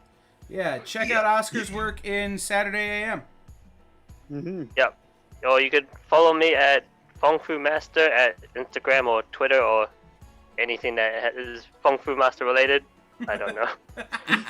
Plugins. Feng Fu I've never done a Master. plugin before. Yeah. Fong Fu. I All like right. it. Hope you guys have fun with your stream. See you, man. Bye. Thank you so Take much. care, sir. Have a Take good care, one. buddy. Much. See ya. See ya. Since I didn't get the chance to do this earlier, my nephew would have a field day with this probably, so I'm gonna go ahead and do this instead. I'm gonna actually do Godzilla with the Proton pack? Proton pack. Sounds awesome, Will. I wish I had a camera set up. No, I could actually show my drawing process, but Well, apparently you can do it through your phone. Well, yeah, I got my phone, but I mean, I don't have a way of like holding my phone and drawing at the same Oh, time without gotcha. like driving myself crazy. Oh yeah. So every few minutes or so, here I'll do it right now. To like change up your arm stance. Every few minutes or so, I try to. I show a little bit on my phone here. Here's Nice. the little grumpy cat. What I got going on right there. Grumpy Cat is ripped. He's gonna be wearing the suit here. Okay. I don't So- see it. Man, this is. Yeah, this is. I'm just gonna. I'll come back to this when I get a little bit farther. That He is looks really jacked cool. though. Yes, he's gonna have the robotic suit. He's gonna he's And gonna yet be he's still buff, grumpy. but not happy. Grumpy Cat ain't taking nothing off on nobody. Oh yeah. Like Grumpy Cat, that version of Grumpy Cat is definitely the Hulk Hogan of the group. Let me tell you something, Reggie. Grumpy Cat ain't taking nothing off of nobody, brother. It'll be a mashup between Meow Mix and Real American. I'm a feline American. I am never Fight happy. for I the never right will of be. every man.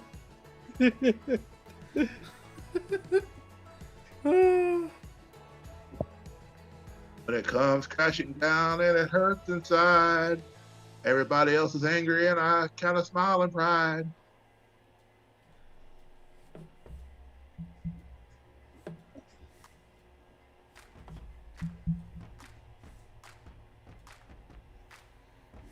There it is. Open. Open. Open. I just got a copy of Mark's from Henri Compand, who's going to be on our streams tomorrow. Hey. So I can read That's his a book. really interesting read, brother. The artwork's on it is really good as well. Save to my Dropbox. Awesome. No, that ain't gonna work. This. That ain't gonna work. My iPad really doesn't want to open it. What's it coming in through as a extension? It's a PDF. Hmm. It's just that the Dropbox app is being a pain in the butt. You know, I've been having a lot of problems lately with Adobe stuff, like on Apple. I don't know what's going on, or they pulled the license or something again. No, I think it's just Dropbox. Oh. Of course, now I can't even find the Dropbox app. First world problems. I can't read the comic on the thing in front of me Oh no. because I have too much stuff on the thing in front of me. Front of me.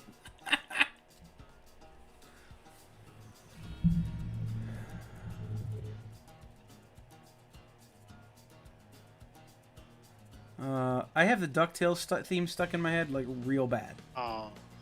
Oh, And man. I don't know if I don't know if I could be any happier about it. Life is like a hurricane Here in Duckburg. Duckburg. There's just paper airplanes. It's a Duckburg. Duckburg. Might solve a mystery. Or rewrite history. DuckTales. Woo. Someone did a video of that, and it was, oh, I forgot the guy, but he goes, whoa! Yeah. And they replaced all the woos with that. So he took it and did like Ric Flair with it. Yeah. He did, and it was like, that goes, woo! It was the whole song. It was great. DuckTales. Woo! DuckTales. Woo! DuckTales as performed by Ric Flair. Okay. Here we go. Got a rough sketch of this very grumpy cat. Just displeased. Grumpy Cat is yoked. See, I'm looking at Oh that my grumpy cat and goodness. I'm thinking like Edward Norton from American History X. Yeah, Like, it's just like, for damn, sure. the guy's jacked.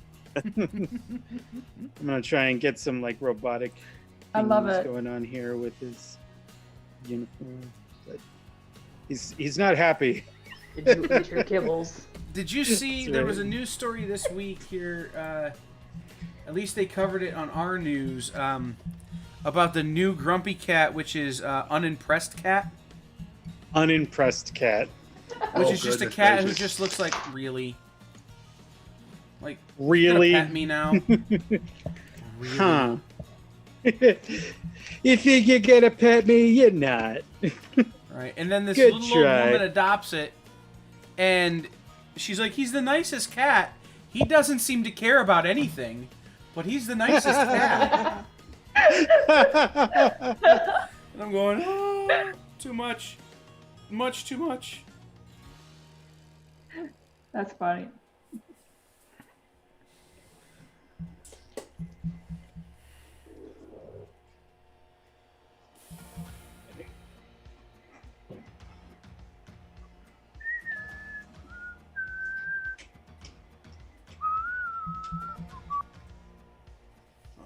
Wah, wah. So I licensed, just so you guys know, and those of you watching the stream, it's my job. I have to tell you this.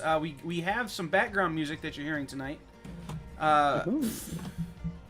You guys might not be hearing it. You guys definitely aren't hearing it unless you're listening to the stream on YouTube. But our background music tonight is "Folk World Parade" by Sounds Like Sander, "Long Walk Home" by Crack Skippy, "Sunset Cowboy" by Ends of the Earth, "The Clap and Bang" by Rhythm Scott, "The Gunslinger" by Ends of the Earth, and "The Mountains Are Alive" by Sounds Like Sander. Right. Shout out to Awesome. those great bands for licensing us their music for tonight's party. I feel like this is a party for sure.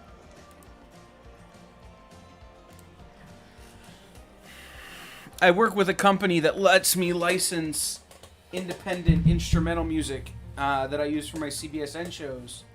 And I went to them and was like, hey, I'm doing like 40 hours of streaming, in the next week. Can I get a bunch of songs for the stuff? And they're like, sure. So I got specialized music for tomorrow's bumpers and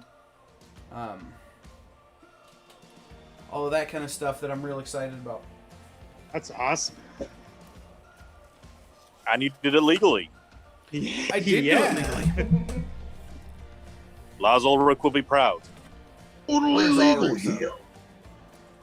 We won't get into Hey. Lars Ulrich. I had to throw it out there. He's a genius, but he's annoying. Yeah, he is.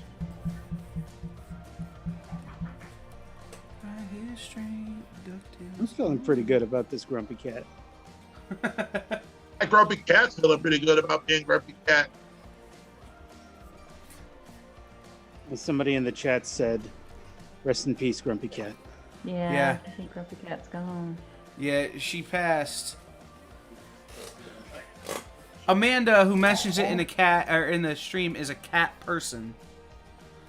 She has a cat named Mavis, who routinely tries to murder me Oh my goodness. God. by biting me in the wrist near my veins. But Amanda I still and the think you've cat. done something to that cat. Well, they will also tell you that I generally have it coming because I like to, torment the cat. Oh. Oh my. Oh, so it's just seeking vengeance. Yeah, well, it's like I'll get out her Yeah. toys and then I'll shake them and shook them around and I'll hide them. Mhm. Dude, don't F with a cat, man. So she's all like, "You jerk." Right, exactly. I have it coming most of the time. But Amanda's cat and Grumpy Cat would have been pals for sure. Mm-hmm. Richard, I get the funny. I don't know why I said Richard instead of Kyle. Kyle, I get the funny feeling that you probably hear if you ever play Persona, the Persona games. There's a song in episode 4 of it, or the Persona 4, where it's like you'll never see it coming. That's Persona 5, but yes. It is Persona 5. You're absolutely right. You never see it coming. So the cat is just like, if you ever see like clips of that game, the cat's probably just sitting there waiting on the moment to pounce. You'll 100%. see that my mind is too fast for eyes. All right. It's a really good song. There's a YouTube video where somebody does like a jazz lounge version of that. Mm-hmm. Really cool. It's already like a pretty jazzy song, but like lots of people just add an even more jazzy flair to it. It's kind of like, when people say, we're going to do a jazz rendition of songs from Cowboy Bebop, I'm like, isn't that kind of the point of bebop in general? It's pretty jazzy already. Yeah. So we need to add more jazz to bebop. It's like adding more cheese to a grilled cheese sandwich. I mean, Yeah. Years ago, We're gonna At some add point- cheese to grilled cheese. You can at never some have point, enough you've cheese. just added a little bit too much. Like, I know some people say that you can never add too much cheese to a grilled cheese sandwich. There's a point where it's no longer a sandwich. Right, there is a point where it is just cheese. But no, Yeah. so Jeez. there's I want to just practically almost have a heart attack. Yeah. Yeah. Amanda is relaying the story of the time her cat walked up to me, pretended like it was going to snuggle, and then went for my throat. That sounds right. Yep. Totally fair. Yeah, it was like, "Oh, love you, son of a gun." Right. Die. Yeah, Homer Die, die, Simpson die. The you. whole sneak attack. You're so sweet. I love you, Daddy. I love you. You're going to die. Right? No. Kyle, So, never fall asleep around that cat, man. no. No. It's bad, man. So back to the Cowboy Bebop story reminds me, years ago I got called to do a video for the church that I work for, and they're like, we needed to have kind of an upbeat, jazzy background. And I'm like, I'm just going to use the Cowboy Bebop song. Oh, Theme Tank. Oh, Tank is awesome. Yeah. Tank is such a good song. And I'm like, nobody's going to know. Exactly. And the youth definitely, pastor if I comes up did to that me in my midway church. through and goes, Cowboy Bebop, huh? Like, denied. All right. You're maybe a little cooler than I thought you were. my big brother, who's Will has heard about a lot. I talk about him a lot. My big brother Dino. He was the youth pastor for the church that we grew up in. He was the youth pastor there for a while, and he would do stuff that he knew that like nobody else in the church would know about. It would just be me and him that would know about it, and it would be like that. If he were to play Tank at the church, I'd be like, I know what you did, and he'd look at me, and we'd like nod at each other, like, yeah. Yeah, you crack up. Like, Exactly. For sure. And then the pastor's thinking he said something really witty. Yeah. Like, boy, that must have been funny. They were laughing at that all service. That was great. Yeah. And it must have connected. Yeah, no, my brother Dino and I always had such an amazing time whenever he would get to, especially in the adult services, because he was the youth pastor. Every so often they would have him come in and do a sermon for the adults. And every time that he would do that, man, it was always just like the best treat. Last time I had to speak at the church, I spoke about the X-Men. Yeah. People are like, what does that have to do with the Bible? Spin the X-Men into Christianity, bro? People are like, what does that have to do with the Bible? I'm like, it doesn't. I just want to talk about the X-Men. My big brother used Dino again. Would use this analogy involving how much he loves Batman and how that would like, and he would somehow, because he was clever like that, make that come back to like his sermon in some way. It was great. I think some really good pastor. I mean, my mom's a pastor. She's a priest in England. She did an entire sermon on tattoos after I started getting inked. And like the parishioners, I mean, you're talking England, you're talking in the 60s, 70s, and 80s, listening about the benefits of tattooing your body. I was pretty impressed. I mean, it's pretty badass when your mom can do that, you know? That's pretty cool that she was talking about the benefits instead of being like, it is terrible. That's awesome. That is awesome. She actually has 2 tattoos of her own. So there you go. So it's pretty cool to have a mom like that. That is cool. Very cool. Yeah, I had somebody tell me one time, they said, oh, well, you just don't want a tattoo because you're Christian. I'm like, no, I don't want a tattoo because I was. That's fair. I don't like pain that much. You know, it's I'm the funny. same. Mine You didn't don't hurt like at all. Yeah. Kyle, yours is on your arm. Try That's to what I'm have the saying. one like in your chest. Right, Yeah, no, they that's do what I'm saying. hurt. Like, I just picked one that's not gonna hurt. I have a very large lion on my chest that goes right down my sternum, and I'm telling you, I cried very, very loud when it got to the center part of the sternum. Oh yeah, no, like I'm perfectly confident in my ability to not get a tattoo that hurts. Picking areas where either have too much nerve damage or, you know, don't have enough nerves to matter. So, Kyle, you're not going to go Bam Bigelow with your head anymore? No. Bam Bam. Believe it or not, I'm thinking Beast about from the East. for my next tattoo. My left foot is surgically reconstructed, and my ankle doesn't bend.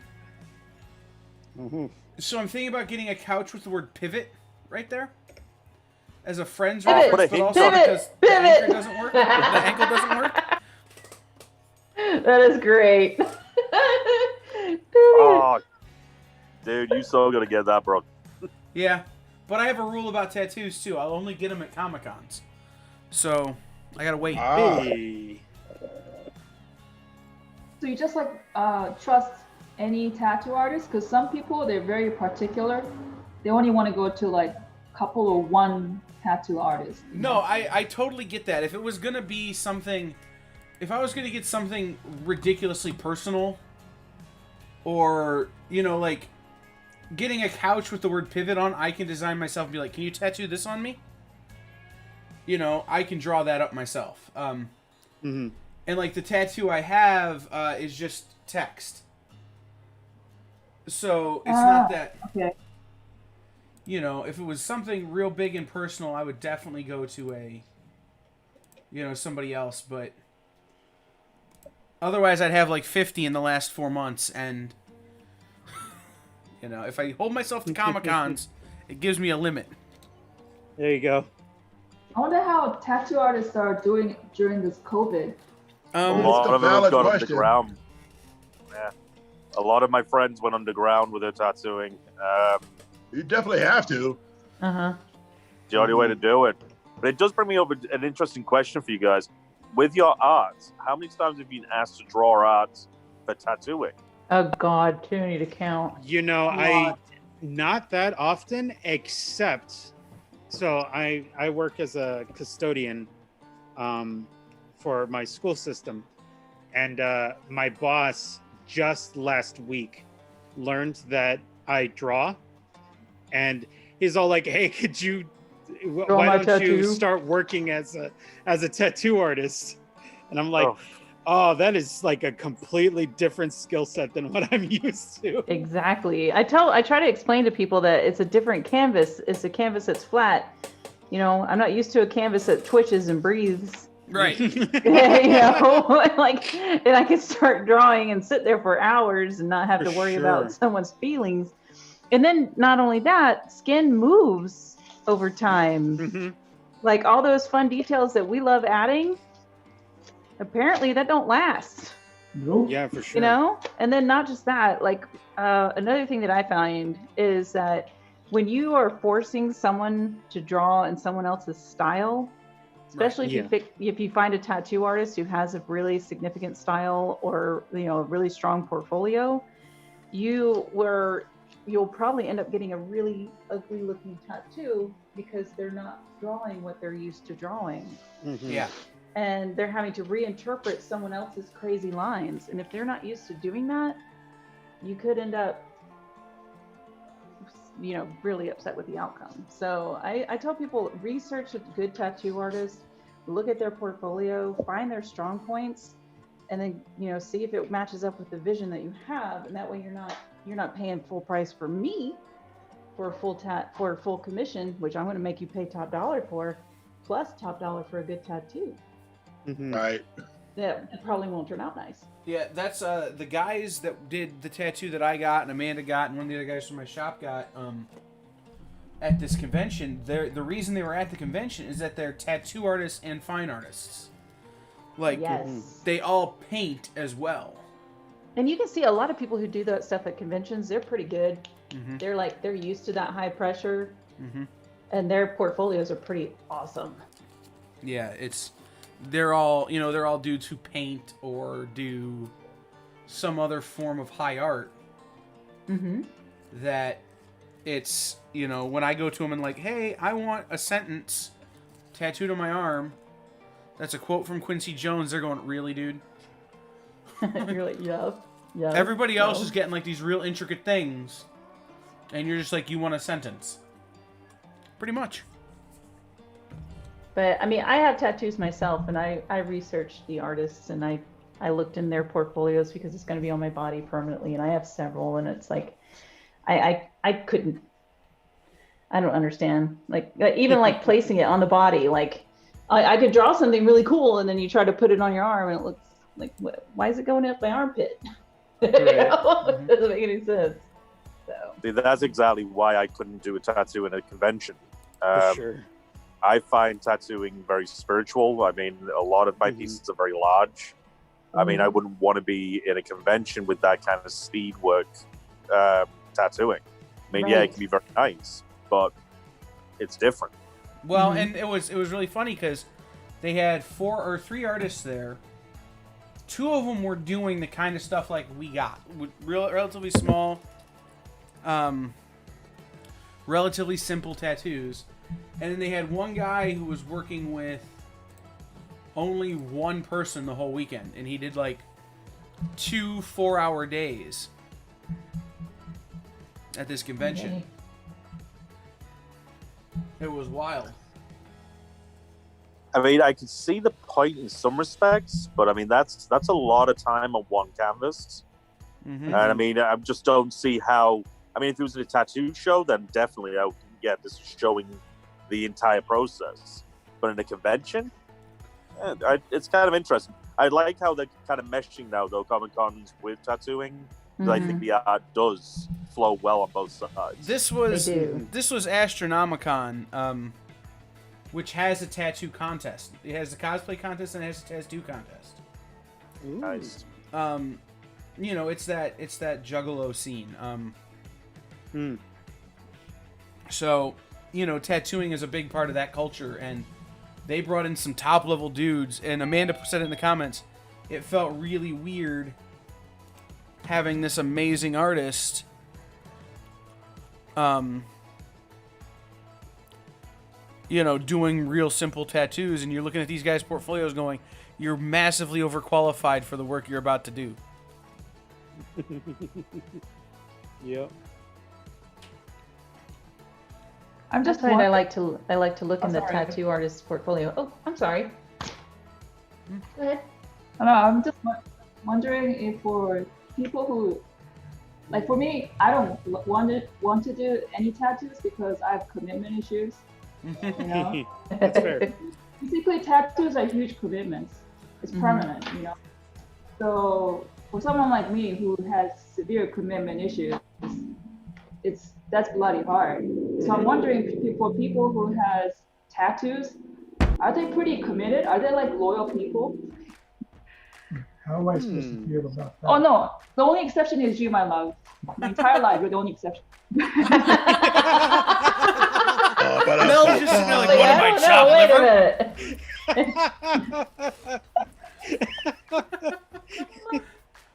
liver? Good call out, Mel. It was the perfect time, to be honest. Yeah, so I'm not wildly committed to anything. I have pretty strong attention deficit disorder in life. Not just when I'm having to sit still, but like the tattoo I chose is one that sort of speaks to that mentality. My tattoo is just it's the quote, "You only live 26,000 days, wear them all out" by Quincy Jones, which is basically just saying live every day to the fullest. So I don't feel like that's, super committed to anything. But I think for somebody who's got ink like Ship has, that's, really important to him and really intense, I would imagine it's a very different thing. I think it's different for every person, honestly. I mean, we all have our own experiences. Like if you feel sheepish and you can't quite commit to something, then that's fine. Then maybe it's not in the stars for you. But, I don't know. Mine are very personal. Mm-hmm.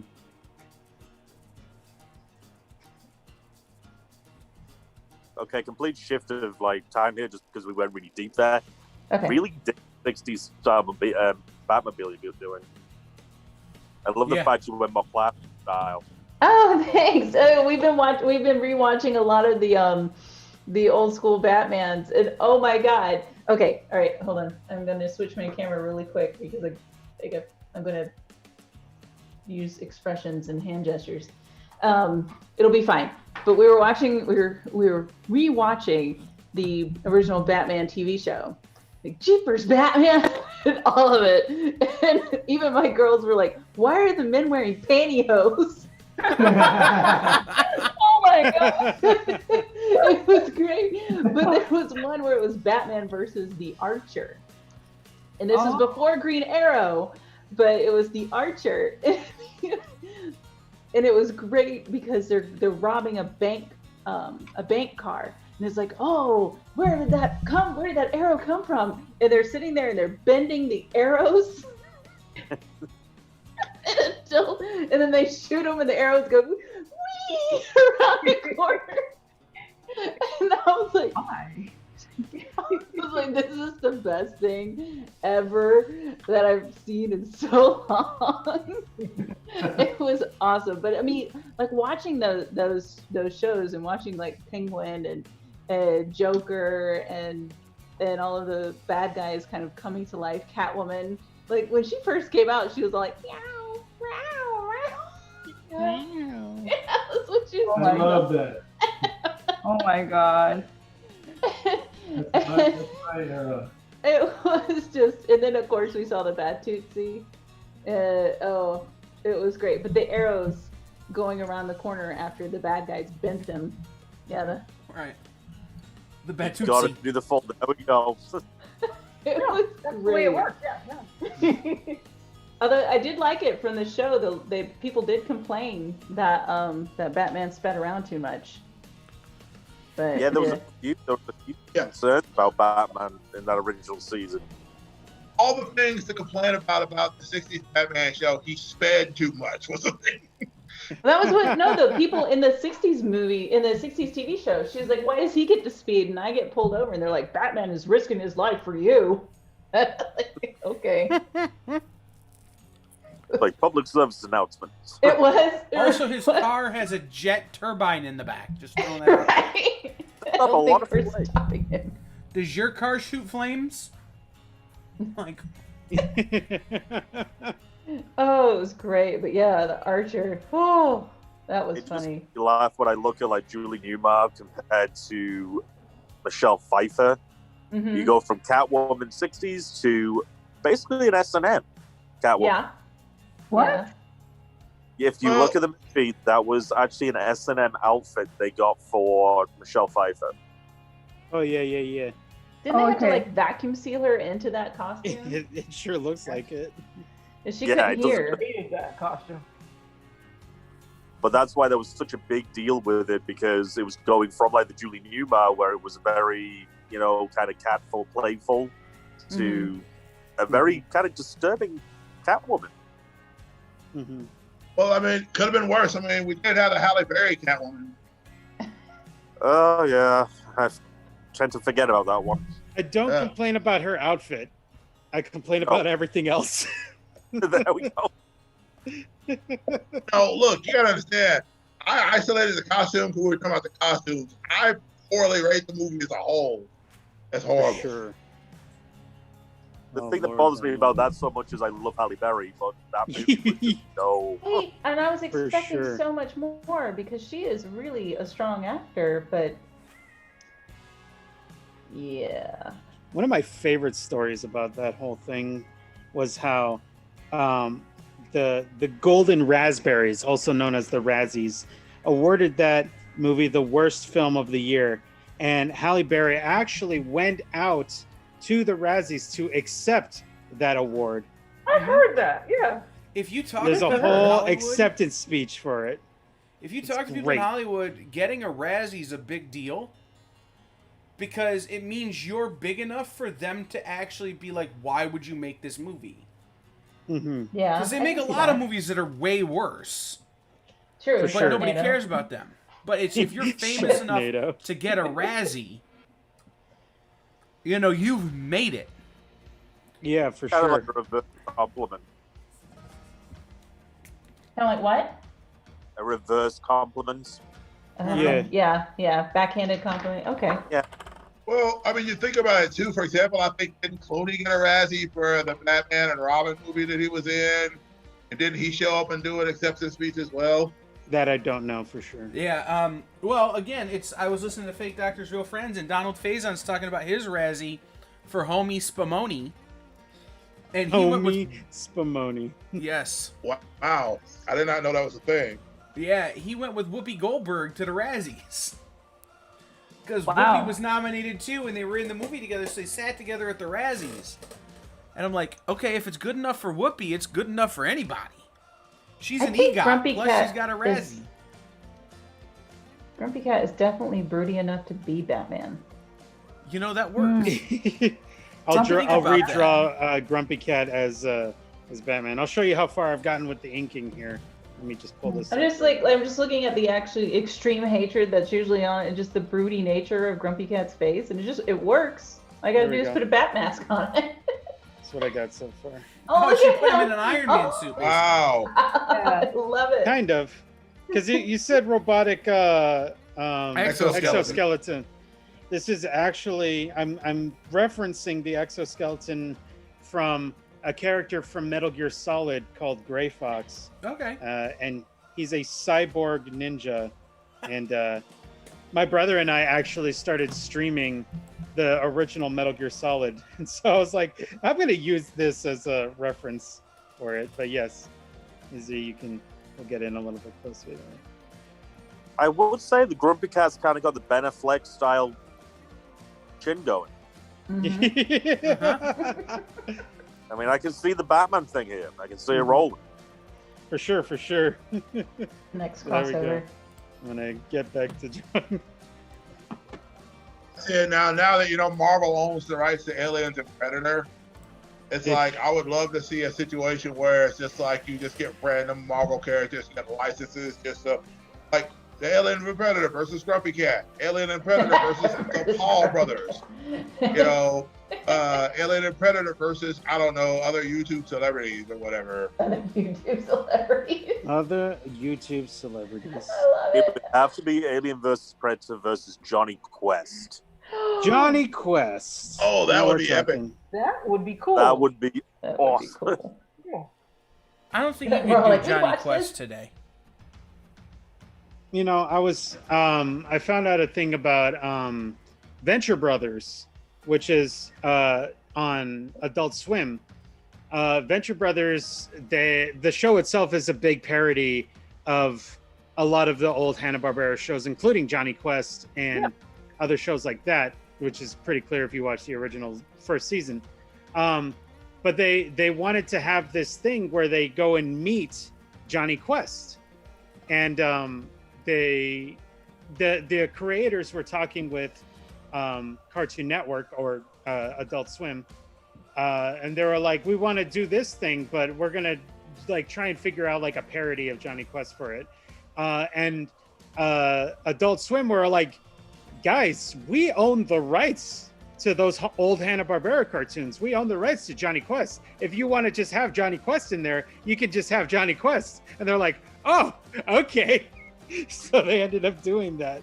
And I'll find a picture for it real quick, but they ended up having like this just like aged and just insane looking Johnny Quest for it. See, I love those type of shows. Those shows were awesome. I remember that. Didn't they do another show in that kind of style called C-Lab 2020? Yeah, they called it C-Lab 2021. Yeah. Okay, that's what it was. I'll never forget those commercials. C-Lab 2021 new shows. Mm-hmm. Oh. Yep. And the Ghost Rider, when he was a talk show host. Space Ghost? That was Space Ghost. Space Ghost. Sorry. Space Forgive me. Ghost, Coast to Coast. Yes, Coast to Coast. Here's a picture of what Johnny Quest looked like in the show there. With in Venture Brothers. his Space Ghost sidekick was Brack. Yes. Yeah, Brack. I actually didn't end up watching like hardly any of the original Space Ghost, but I watched a lot of Space Ghost Coast to Coast. Yeah. Oh There my it god. Nice. He looks He's like not he's on okay, you meth. guys. He's not okay.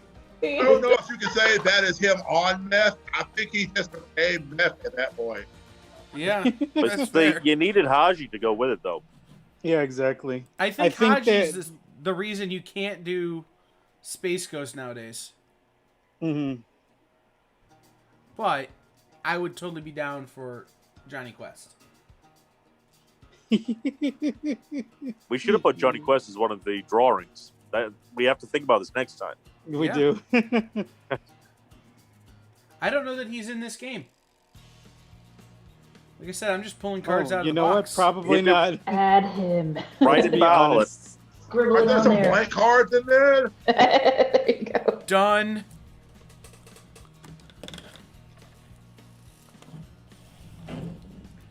Johnny Quest.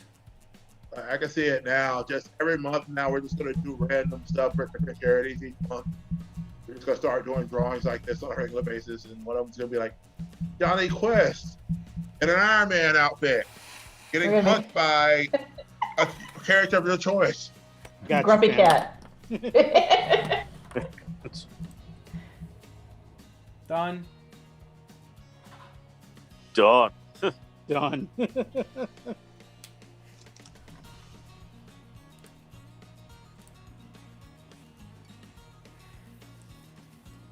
Right.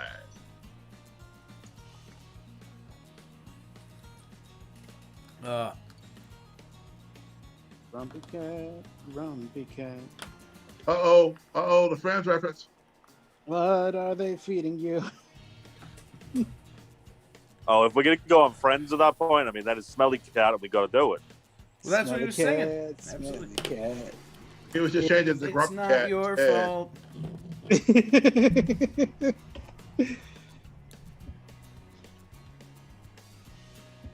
Good stuff. I miss Friends. I got into I an laughed argument so with. hard when back in, I think it was February, when there was the controversy because David Schwimmer came out and said, well, it would have been really cool if we could have had, people of color, more people of color in Friends. We could have had more people that represented people of color. That's like the one error I feel like I should have corrected. And I'm sitting there going, dude, we already had that show. It's called Living Single. I loved that show. Well, it was. Oh my It God. was a different world. It was. Different world. I mean, Living Single was literally the same base plot line as Friends. And in Living Color, I love In Living Color. And Living Color was awesome too. That was an amazing show. Mm-hmm. I have There was a the lot of good shows. DVDs of In Living Color. I love Living Color. In Living Color was like amazing. I'm a comedy nerd, like, you know, hardcore, and so I've got like In Living Color. I've got all the SCTV DVDs. I've got, you know, basically any kind of sketch you can think of. All the seasons of Mad TV on DVD. Oh man, I was talking with my coworker, and he never knew about Mad TV, and because I talked to him Where about do you think Key and Peele the came from? Iraq sketch. Exactly. I think Kim Hill, Phil Lamar, Bobby Yeah. Lee. I want to dress up as Stuart and his mom, and I want to be his mom. And I Look want what my I can husband to do. be Stuart. Yeah, I want my husband to be Stuart, but he won't do it. And I want to wear the big cat sweater and be like, "What does mommy say?" Angela Johnson with old Quee stuff. My Melanie needs to do it. We need pictures. although Oh yes. Well, I wanted to do it for the Dragon Con Bunny Hutch party, so I wanted him to be Stu Hefner, and I could be the mom as a Playboy bunny, but it's just a big bunny sweater. Oh, that would have been awesome. And to walk around and be like, "Why are you walking around with your googles hanging out?" my favorite sketch from that show was Miss Swan though. He looked like a man. Yes, yes, Miss Swan. Miss Swan. I say Angela Johnson with her Bone Quee character was a character I love. Mm-hmm. Well, she kind of went on to do the stand-up because she did that thing about the Korean nail salon place Mm-hmm. and got really popular for that. She's got a show in development right now. And I don't know if it's Funny or Die that's producing it, or if it's HBO or one of them, but it's basically her characters plus her stand-up. Makes sense. But honey, that's why you have no boyfriend. You get nice Oh, that nails. detail looked amazing. The detail on your art is amazing. I just want to take a second and salute you guys for doing this and putting out all this great art that we're going to raise money for Insider Art charities this weekend, and for being a part of kicking off Cadets Con 2020. We couldn't do this without great creators and great friends like this to be able to put this kind of stuff together. You know, I can press all the buttons and pull all the wires and all that kind of stuff, but if nobody shows up, what good is it? So thank you guys for kicking this thing off right, and by drawing the goofiest things I can think of. So cheers. No worries, man. You guys rock, man. I love drawing goofy No worries, things. man. For sure. They're fun because it's not your Speaking traditional of, requests. For sure. Well, Speaking of so living that's color, interesting. When people come up to you guys and you're doing shows and people commission you, do you get asked to draw a lot of the same things? Yes. How many times can you draw Harley Quinn? That's fair. What is it with Harley Quinn and commissions? They're like, "I want Harley Quinn, but in this costume, in this costume, in this costume." And I'm like, "Do I have to?" You do her from 252. Can you do her from this chart? Yep. So You know, I don't think I would mind that so much if they were like unique. It is fun when you get some that are different. They're kind of like, you know, I want Harley Quinn, but you can draw her however, and you're kind of allowed some freedom. But it's just, I mean, she is an iconic character. I understand. I totally get it, and she's fun because you can change her costume and not get yelled at by the hardcore fans. You know, like if you change up Wonder Woman, you're going to be chewed out by a few you mean people. if you put her in pants? Yes. Yeah. Or but it's like for her, I think she's kind of a chameleon. Yeah. But so that is the benefit, but at the same time, it's like, can I just draw something out? So one of my favorite things to do is to collect blank covers and take them to conventions and hand them to artists and basically say, draw whatever you feel like drawing. Don't do that.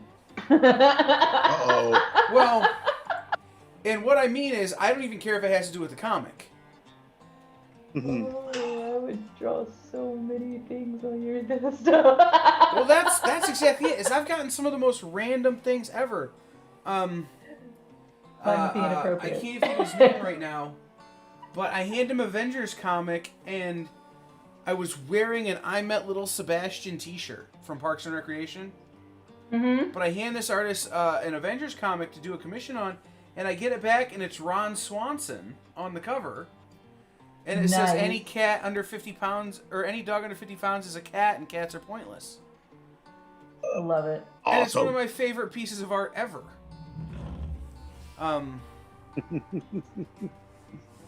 So, I mean, I always like talking to artists about what's that thing you get asked to draw too much, and clearly it's Harley Quinn.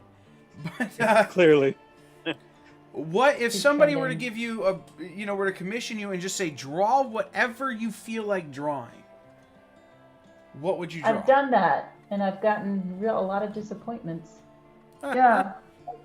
When I do it, I'm usually very afraid because they're not gonna like it. It's better. I've had it. Yeah.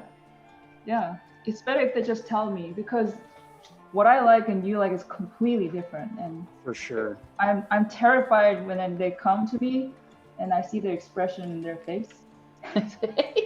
You know what I mean, Jen, right? I know exactly. Well, I've had a guy pick up a comic book and be like, "Are you serious?" And I'm like, "You told me to draw whatever I wanted, and I drew a monster instead of a chick." I think he gave me like this comic book, and he was like, "Draw whatever you want." And I drew like Violator from Spawn. Yeah. Because I had drawn girls all day, and so I was like, "Okay, we're drawing teeth and rage." And he came back and he was like, "Oh." No, and I've had a few who were surprised in a happy way, but Yeah. I try to warn people. I'm like, what I want to draw right now might not necessarily line up with what you think I can draw, because like right now I kind of want to draw Man Bat or something. Yeah, Man A lot Bat. of teeth and spittle, or something random, like bunny rabbits. and see, that's why I think I'm a little bit unique, and that's why I asked the question, is that my belief is that it's always about the story. Right. So it's I go to you or to Mog, who you have this very specific style, and I get it back, and it's the most random thing you'd never think of. Mm-hmm. And now, how many other of these exist? None. Right. Because we just don't get asked to do it. Yeah, it's so I've got a one-off, the only one on the planet from this artist. And that makes me real happy. Speaking of which, I think this is done being inked. Pull it up here. I'm very excited for Yoked and Grumpy There we Cat. go. Oh, God, that is so cute. Yeah, it's I love wonderful. it. That is In the so armor. You can't It's help almost me like here. a Wolverine bit as well with the mask. I can see Wolverine in that. Yeah. For sure. Now Grumpy Cat's going to be drawn in all of these different superheroes. Grumpy Iron Man. I'm all right with that. Grumpy I love it so Batman. much. You may have started a whole new thing to be asked at cons now. I'm all right with that. Your turn now. There we go. I'll be Just sure call it to the sign Grump this. Avengers. Grump The Avengers. Grump Avengers. The Grump. How can you mash that Grumpvengers. together? The Grimengers.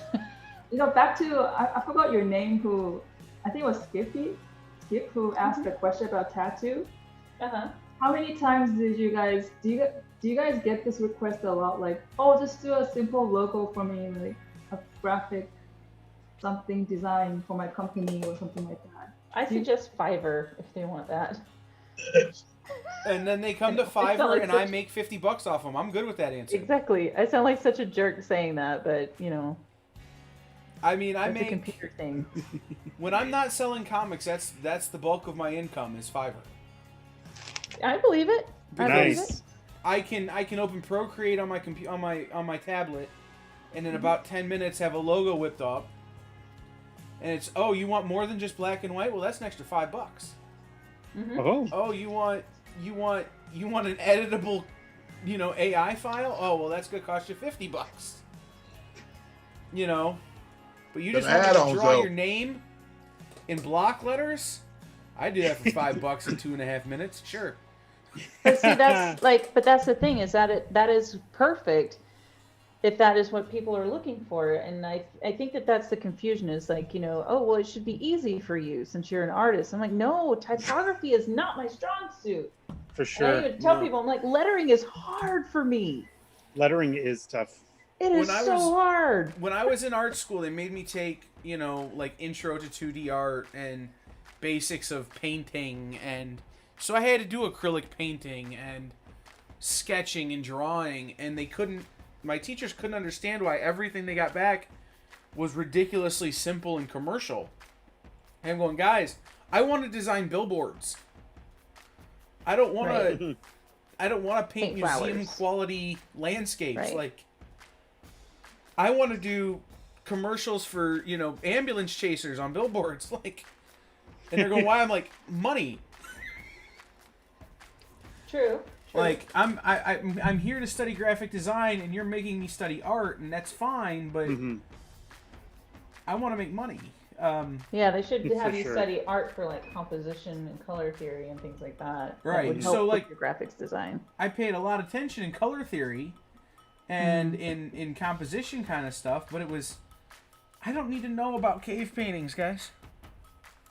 And that was the stuff they were making me study. And so now when people come to me and they go, well, can you draw a character? No. But if you need a logo, I'm your guy. Yeah, I think that's a tough thing is like, I think sometimes it's hard to explain that just because you are good at one part in the creative field doesn't mean you're good at everything. And every different medium takes a lot of time and effort and skill and dedication to learn the craft. But Yeah. I guess, in general, they're kind of like, whoa, you like to draw pictures, so you're going to design my logo. And it's like, no.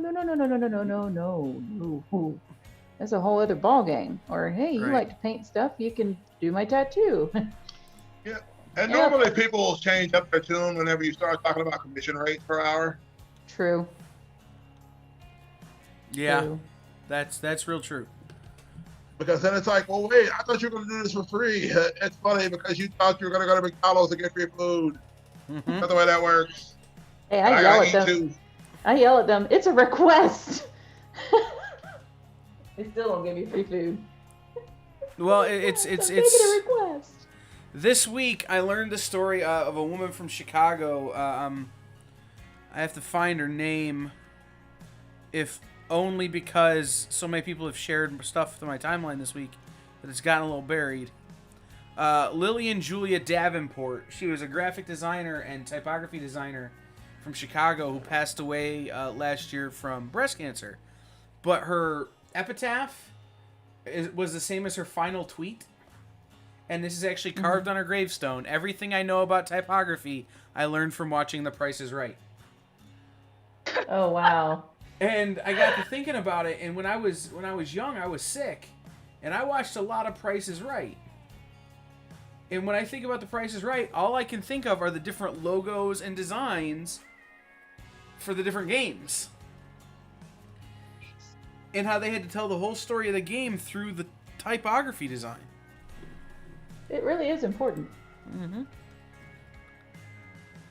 That's when I went to a convention last year. I went to Galaxy Con, SuperCon. And apparently last year was the last year they're going to do it due to Louisville not wanting to do the con back. Well, what was crazy about it was that I had got to have a conversation with George Takai about typography. Oh, cool. Like George Takai says something about the fact that typography and penmanship. Mm-hmm. It was just like, we've lost the art of penmanship. People don't write well anymore. And it bothers me because people will hand me book propositions and stuff like that. They expect me to write stuff, and then I'm sitting here going like, "What happened?" And he's just not. I'm just not understanding what's happening.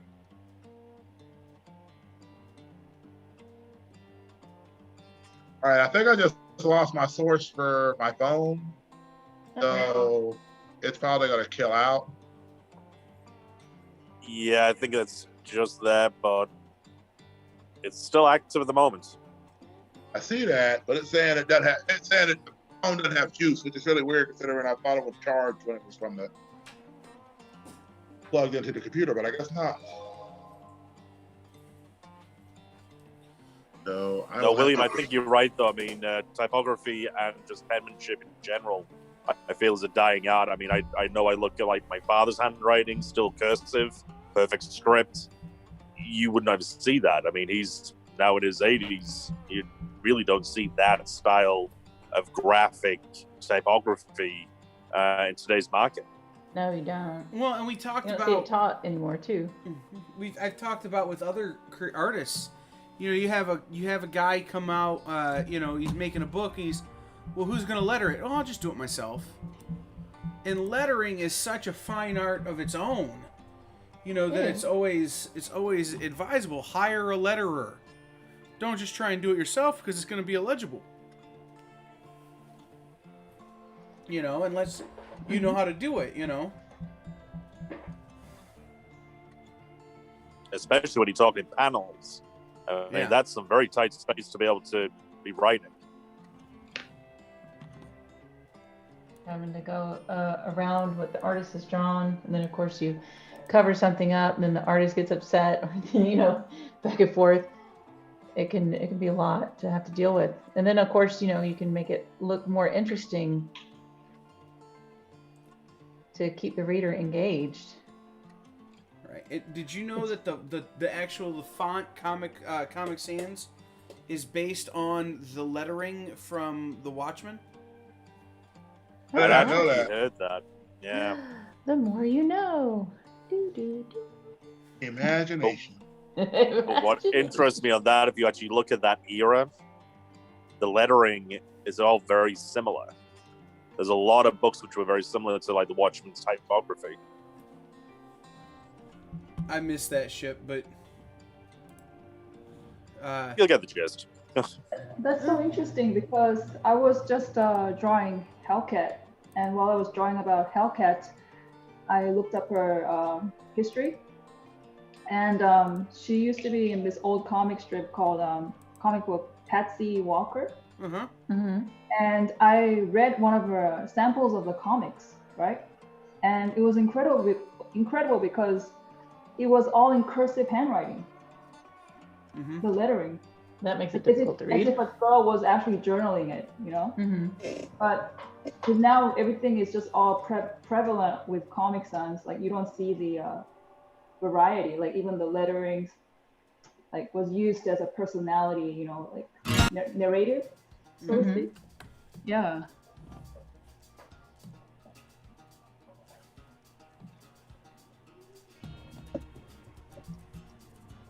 I think this all comes back to the old adage, though. I mean, art is always in the eye of the beholder. It's what they see. Someone else may not see it the same way, but art is always going to be art. That's true. Yeah, my old art teacher in high school was very supportive of the stuff I did. She just wanted to make sure that my essential stuff was very tight.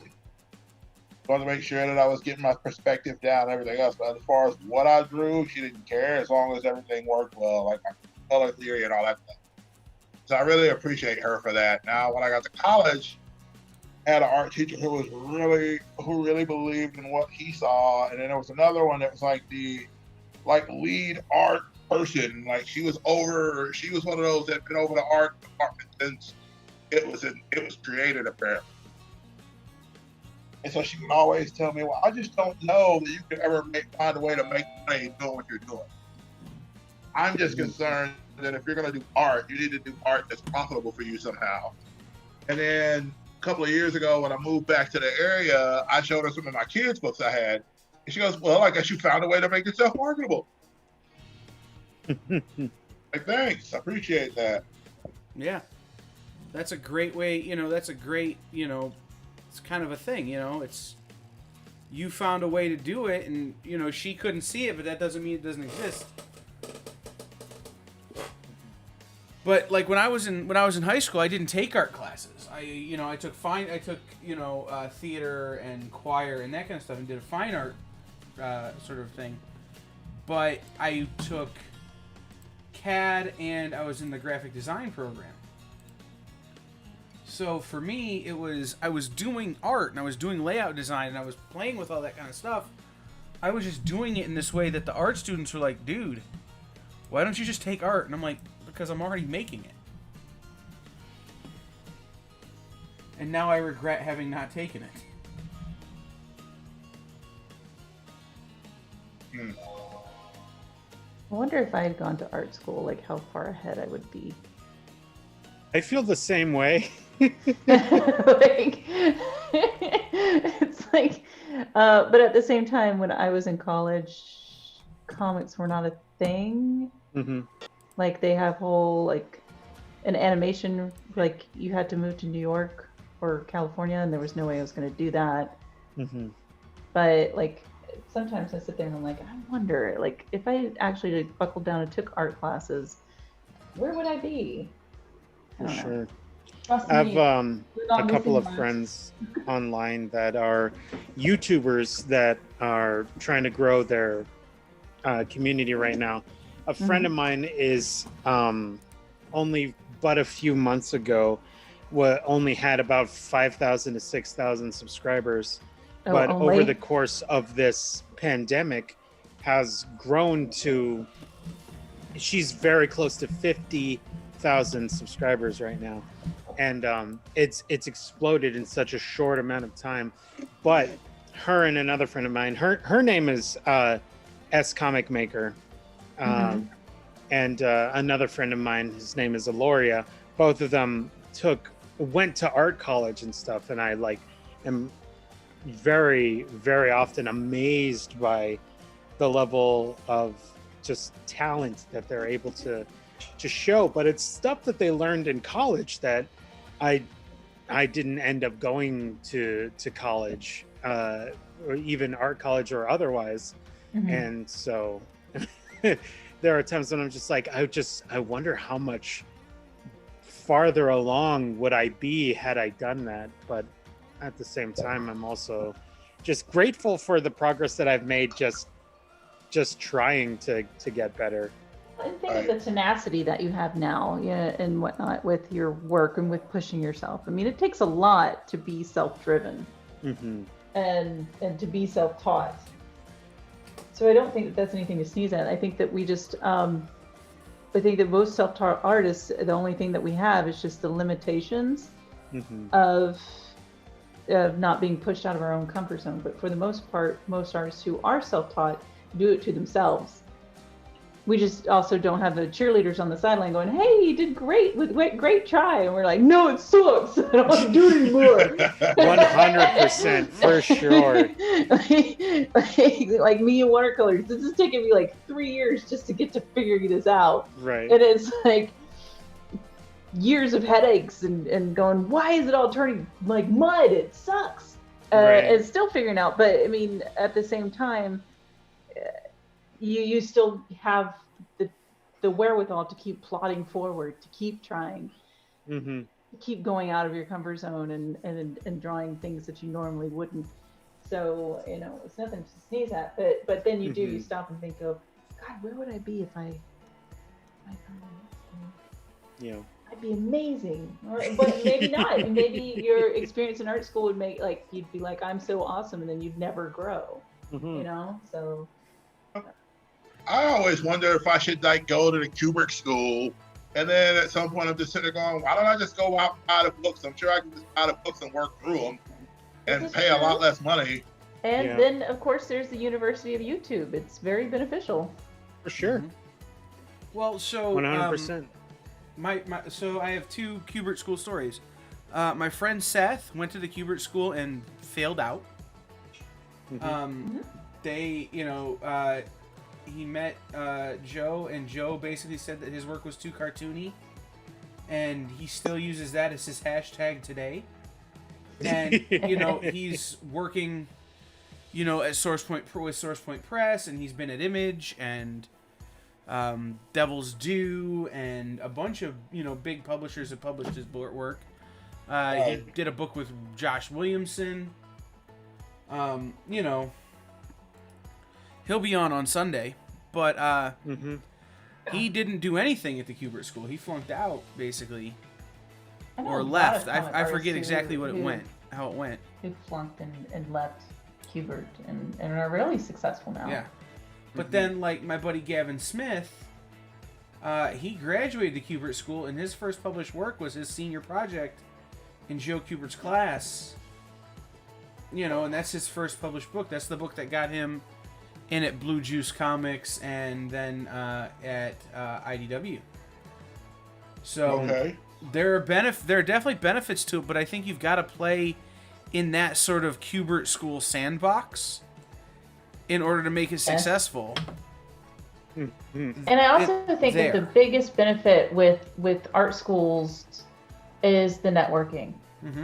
Because you're working with the future creators for sure within the industry, and so that is some amazing networking that necessarily you wouldn't get on your own, right? Being at your keyboard. So I think there's a lot of pros and cons to both, but I don't think one is better than the other. By the way, since my phone died, there's my Godzilla with the. Oh my God, that's so cute! Yeah. I love him. It's very cute. It's very chibi. That's cute. I like it. It's a lot of work to put in there. It's good. I didn't want to try to go into a full-size Godzilla in an Ecto Pack because then there's no point. Right. So you actually did Godzuki. Yeah. Yeah, Godzuki. Well, you're not wrong. Somewhere there is much groaning because I brought up Godzuki. I would never groan over Godzuki, sir. Neither would I, but somewhere there is. There's a YouTuber that I follow that loves Godzilla and will bring up Godzuki at every given opportunity. Godzuki. Mog, that's looking amazing. Yeah, I can't get over the detail, Mog. Yes. Mog, that looks so yeah, good. the details are insane. Thank you. I almost wish Mog was working on a game design for the new Space Odyssey Peach or something. Well, you know what? This has got my two favorite things. It's got the beautiful artwork with video games and food. Oh, this is this is amazing. I'm oh wow, this is making me extra hungry. Yeah. I like this. I like it. It's awesome. And no, it's a beautiful piece. Thank you so much. Thank you. But Jen, back to that school thing. I graduated with an illustration degree. Right. The thing is, I was a nobody. I was maybe a C average. I was never really praised. Maybe once after 4 years. What? Yeah, I was just a nobody. But the thing is. And you're totally right. When I look back, I should have used it as a networking. Yeah, you can network and use the opportunity to create with other, connect with other creators. But yeah, I'm not that type of person. Especially back then. Right. So, but now I know. But the thing is, it just wasn't me. I just thought I have to go to school and master a skill, and that's it. Just master. And then that's it. But I didn't know. I wish somebody had told me hey, you should network, because majority of the people I know, some of my friends, because of their networking social skills, they faster. Yeah. The thing is, for me though, luckily, it still worked out. But the funny thing is, the most thing that I actually got my job, commercial work from, was nothing to do with schooling. That was the irony. All the stuff I learned from school, it didn't really help me as much.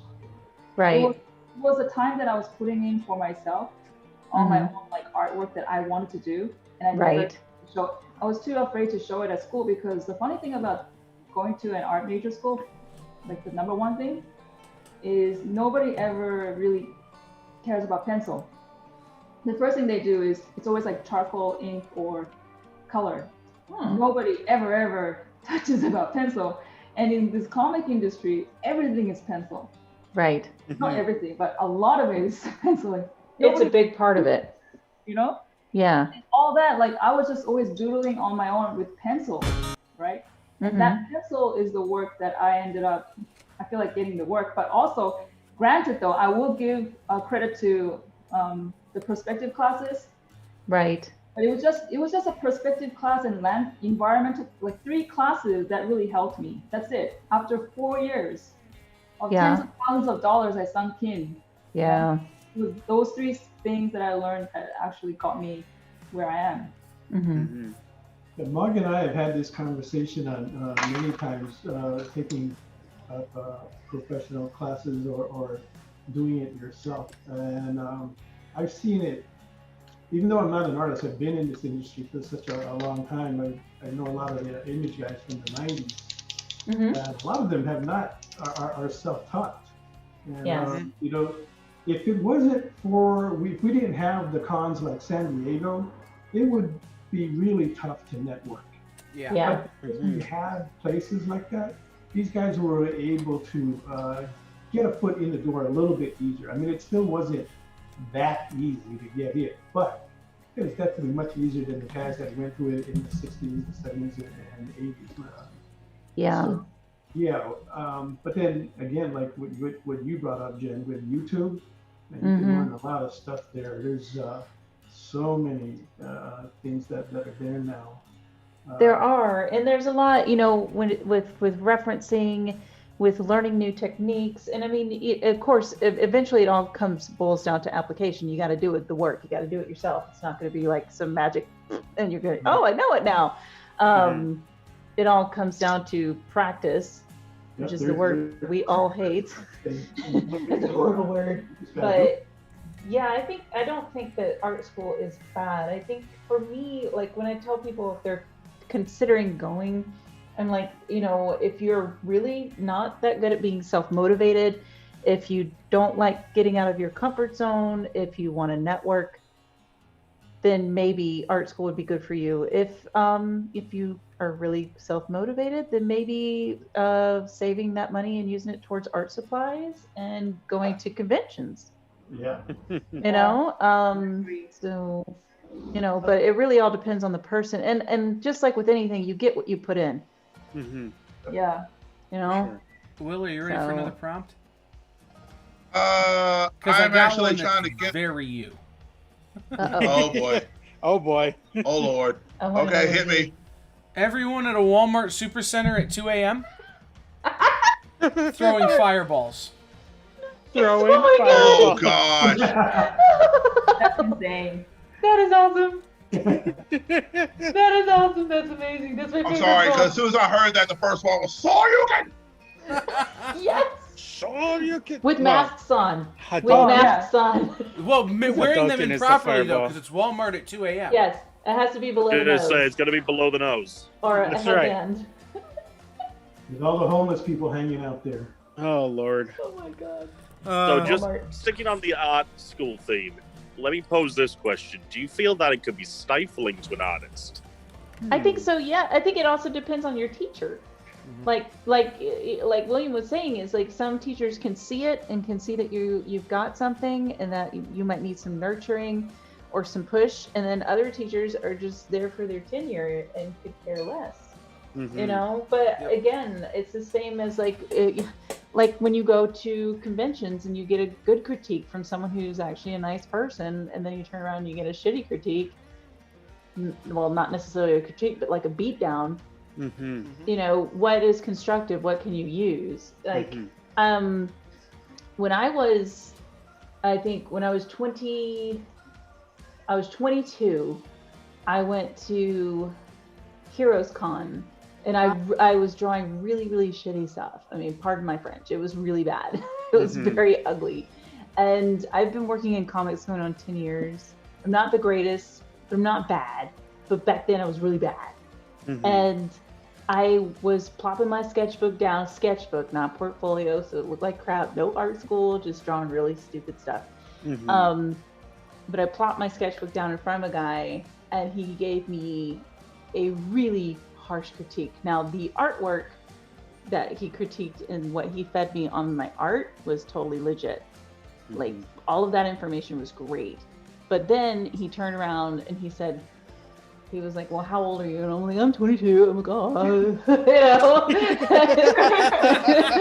And, he's just a 22-year-old still.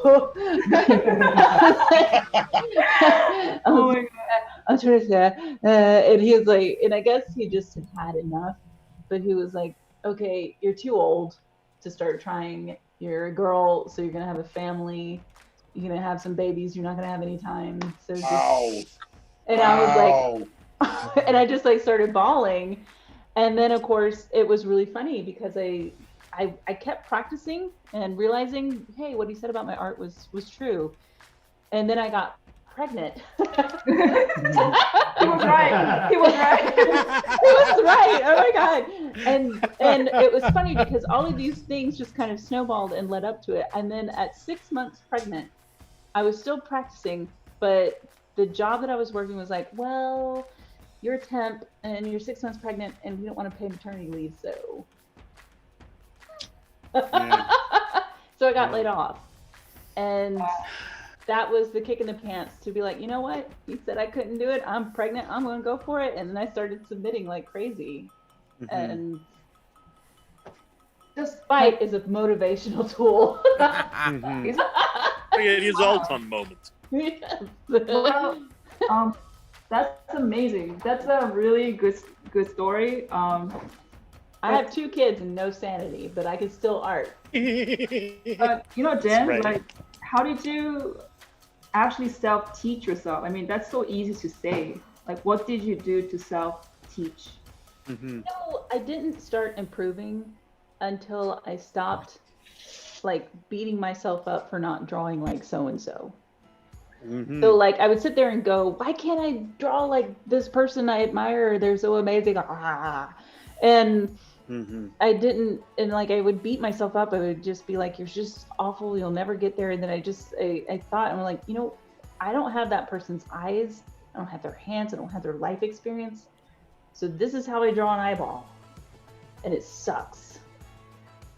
But I'm going to sit here and make it better. And that was it. Just breaking things down and just doing it over and over and over to the point of just insanity. And then like even keeping my sketchbooks and looking at them and seeing progress. And then once I saw that progress, I was like, I can keep going. Right. Does that make sense? Yeah. I mean, look back at the stuff from a year ago for you guys. All of us will probably be like, ugh. I mean, yeah, for sure. You look back at your stuff, like even from like a year to a year and a half ago, and you're kind of like, it's true. It is, and I my like Shane, my husband, he catches me trying to throw stuff away. Oh no, not you. Oh man, Mom tries to do the same thing. Oh boy. Yes. Okay, Mom, high five. Because I'm all like, burn it with fire. Oh man. Aww. Bad girl. My mother told me one day, she said, keep the stuff that you think is a mistake because you may end up being inspired by it later. Exactly. Or you might want to redo it, or you might want to reflect on your growth. You could wind up like Jean-Michel Basquiat, and that stuff's worth $2 billion 10 years after you're dead. I used to just save them and then later on barbecue, I'll burn them for fire. Aww. Jim got so mad at me because I was rolling on them on my rolling chair. I know exactly how I dropped them on the floor. I've yelled at Mom for doing stuff like that. Yeah. At least in my case, I work mostly in digital, so I could delete them, but I have a lot of files that I just keep holding on to. But digital is a whole other thing too. I mean, that's a medium sure. that's amazing. Like I've been experimenting with Procreate lately, and just trying to I mean, the magic of the undo button is incredible, guys. It's so awesome. Although, You're sitting there painting, you're like, undo. One of the things that I've done since May is every day I try and draw, because I'm trying to work on my regular drawing, not just my design, my graphic design stuff. For sure. So I've been doing these. One of the panels we had at the last digital convention I did was you get a character, you get an emotion, and you get a career, and you have to draw that character doing that thing. And so it was a mouse that was surprised who had been a fashion model. Oh, okay. Right. So I drew this guy.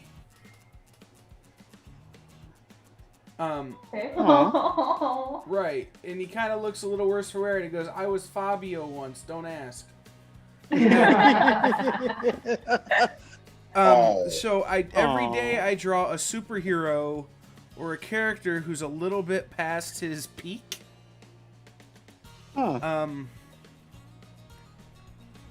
So, just kind of thinking about these characters I know in my head and just taking and turning them a little. And I'm getting a lot better, but it's only through that kind of, okay, I've got to sit down right now and spend a half hour or an hour on this project every day. And I can't go to bed until I've done it. It's hard to do that. It's hard to do that when you got a job, when you got family. It's tough. For sure. Yeah. Well, but the thing that one of my other artist friends gave me a piece of advice is, forget the undo button exists. Yeah. On Procreate. Draw out of it. So if you screw up, make it work. Draw out of it. And that to me has been the greatest challenge and the kind of the greatest reward in doing this, is that that didn't come out exactly the way I thought it would. But it's got an interesting look and an interesting style, all because I put that line there that's not supposed to be there. Happy accidents. Thank you, Bob Ross. Thank you, Bob Ross. Rest in peace.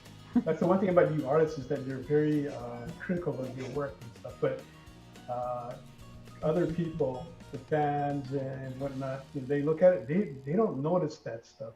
No, that's why you should also never poo-poo your work in public either. I mean, like if someone comes up and they're like, "Oh, I love it," and you're like, "Oh no, it's terrible. Don't do that." I don't want to say that. But no, before all this computer stuff existed, and when an artist made a mistake, you think they started over?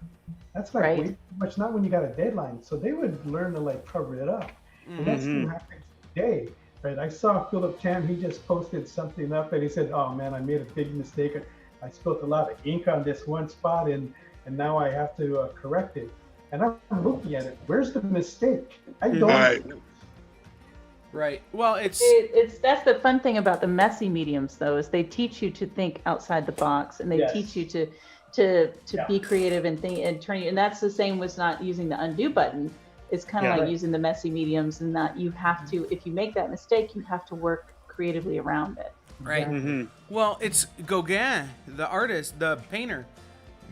His slash canvases, the stuff he hated, the stuff he refused to finish, is the stuff that's the most collectible now. Of course. Because I think it's because it has character to it. There's something that's not not completed there. An artist is always trying to achieve that perfection. They want it so solidly perfect. I don't think it's perfection. It's just it's not what's in our head. Right. That's what I was going to say. It's in our head. Another example is like when you look at, and this is like a little bit indirectly towards that, but it's kind of like related. Brian Pulido, Lady Death, right? Signs everything, right? Now look at it. People are trying to hunt for this stuff that's not signed. Right. You know, so it's almost like they want something that's a little That bit they different, can't that's have. off character, or there's a story to it, and a mistake. Yeah. If it's not too bad, has a story, right? And that's Yeah. part of one way how you can sell your artwork is that when you have a story attached to it, people are interested in, and they're interested in that piece because of that story, whether it was good or bad. Mhm. Yeah, I always find that people are attracted to something that took me 5 minutes versus 5 hours. They're like, "Oh, this is great." I'm like, "That's just a piece of shit that I drew." Mhm. This other thing. One of my most prized Yeah. possessions is I have a Kevin Eastman flaming carrot. Nice. And I got it because I went to Kevin and said, "Draw whatever you want." And he goes, "I can draw you a My Little Pony?" And I go, "Yeah, because I want the story of Kevin Eastman drawing me a My Little Pony." Mm-hmm. Go. And we got to talking about Stan Sakai and all those guys. The guys who did Flaming Carrot and the guys who did a lot of those off-kilter books back in the day. And he takes the blank cover he had been working on drawing the My Little Pony and throws it off to the side, grabs another one, and draws me a Flaming Carrot. Oh, that's cool. And that's why I love it. It's not because, of the characters, because he got inspired talking about his friends. And he's like, "Nah, I'm not doing this. I've done this before. I'm going to draw you something completely different." Uh-huh. So now I have this piece that I will never part with, ever, for any amount of money, no matter how desperate I get. I'll be living in a cardboard box with my Kevin Eastman sketch. Nice. That's very nice. I thought you were gonna go with living in a van down by the river. Down by the river. No, because the living in a box happens after that fails. That's right. Ah, After you lose your van down by the river, you have to live in a box. After you have to pay the people back for ruining their living room table. That's great, by the way. I Oh, miss so Chris good. Farley. Mm-hmm. Oh, I want I to show miss you guys Chris this Farley. guy. I showed Kyle this already. This was something I'm sending as well. Oh, cool. Cover from the first Ninja Turtles Power Rangers, because one of the, of course, I can't think of her name, but the young lady who becomes the new Ninja Turtle, Jenica. she of course isn't in the book, because I think they were writing this before they introduced her and that stuff. Mhm. So, but I thought it'd be interesting to kind of do the homage to the Hulk issue where Wolf Ray's got the claws kind of out, Hulk in the reflection. So I kind of was like, well, who would I have her fighting against? Well, of course, I'm gonna have her fight against the Pink Ranger. Kimberly. So Yeah. there goes that. that was awesome. Very cool. All right. That's All right. Could I get one more prompt? Absolutely, I can do that. Thank you. Let me go. I'm gonna Do have to one get more. away because I've still got to cut stuff for sketchbooks and stuff that I had printed, so I can Absolutely. get them stapled before I go to bed. Mm-hmm. So All I'm right. going to have to be I'll let finishing soon, too. Big Will yes, go sir. to bed. Yeah, Get going. gotta do that. Well, hey, you guys rock. Y'all are awesome. Hey, Appreciate Will, it. I wanted to personally thank you for inviting me to this shindig. I feel like I've learned a lot. As recently, I've been kind of down in the dumps artistically, and this get together is really kind of invigorated me, and I appreciate that. I'm glad. I didn't know that. That's okay. But I felt like you're one of those artists that I watch try to get better Mm-hmm. myself. And so I was like, well, I got the honor to talk to Mog, and meeting Kyle and now meeting Jen and all these other people. It's just like, I can't do this. Like, I don't want to soak up all this Jedi knowledge by myself. Like, I need other people. I need other people that I know that are doing what I'm doing, but better. I feel like better than me, especially in the land of digital. My digital stuff is still nowhere near as nice and as clean as yours. But I'm trying to learn to get better with it. But I wanted you to be involved. Yeah, Are you ready I for the appreciate prompt? it, Will. Yes, sir. Hercules swinging a shark on a chain. Oh, Sharknado effect. Here's my question: Can they jump the shark? Hey, we're gonna do Fonzie. Make it a mega shark. Shark on a chain. Mega. Like snakes Just on so a you plane. know, I went too deep in the Sharks on a deck that chain. time Awesome movie. because the first card I pulled was Gandhi. Oh, Gandhi. No. Don't touch it. Right, that's what I'm You saying. I'm can't like, touch Gandhi. It's like bad voodoo, man. yeah. Right, I'm like, let me go another card deep. Oh, Hercules, Just a perfect. shark in a cage.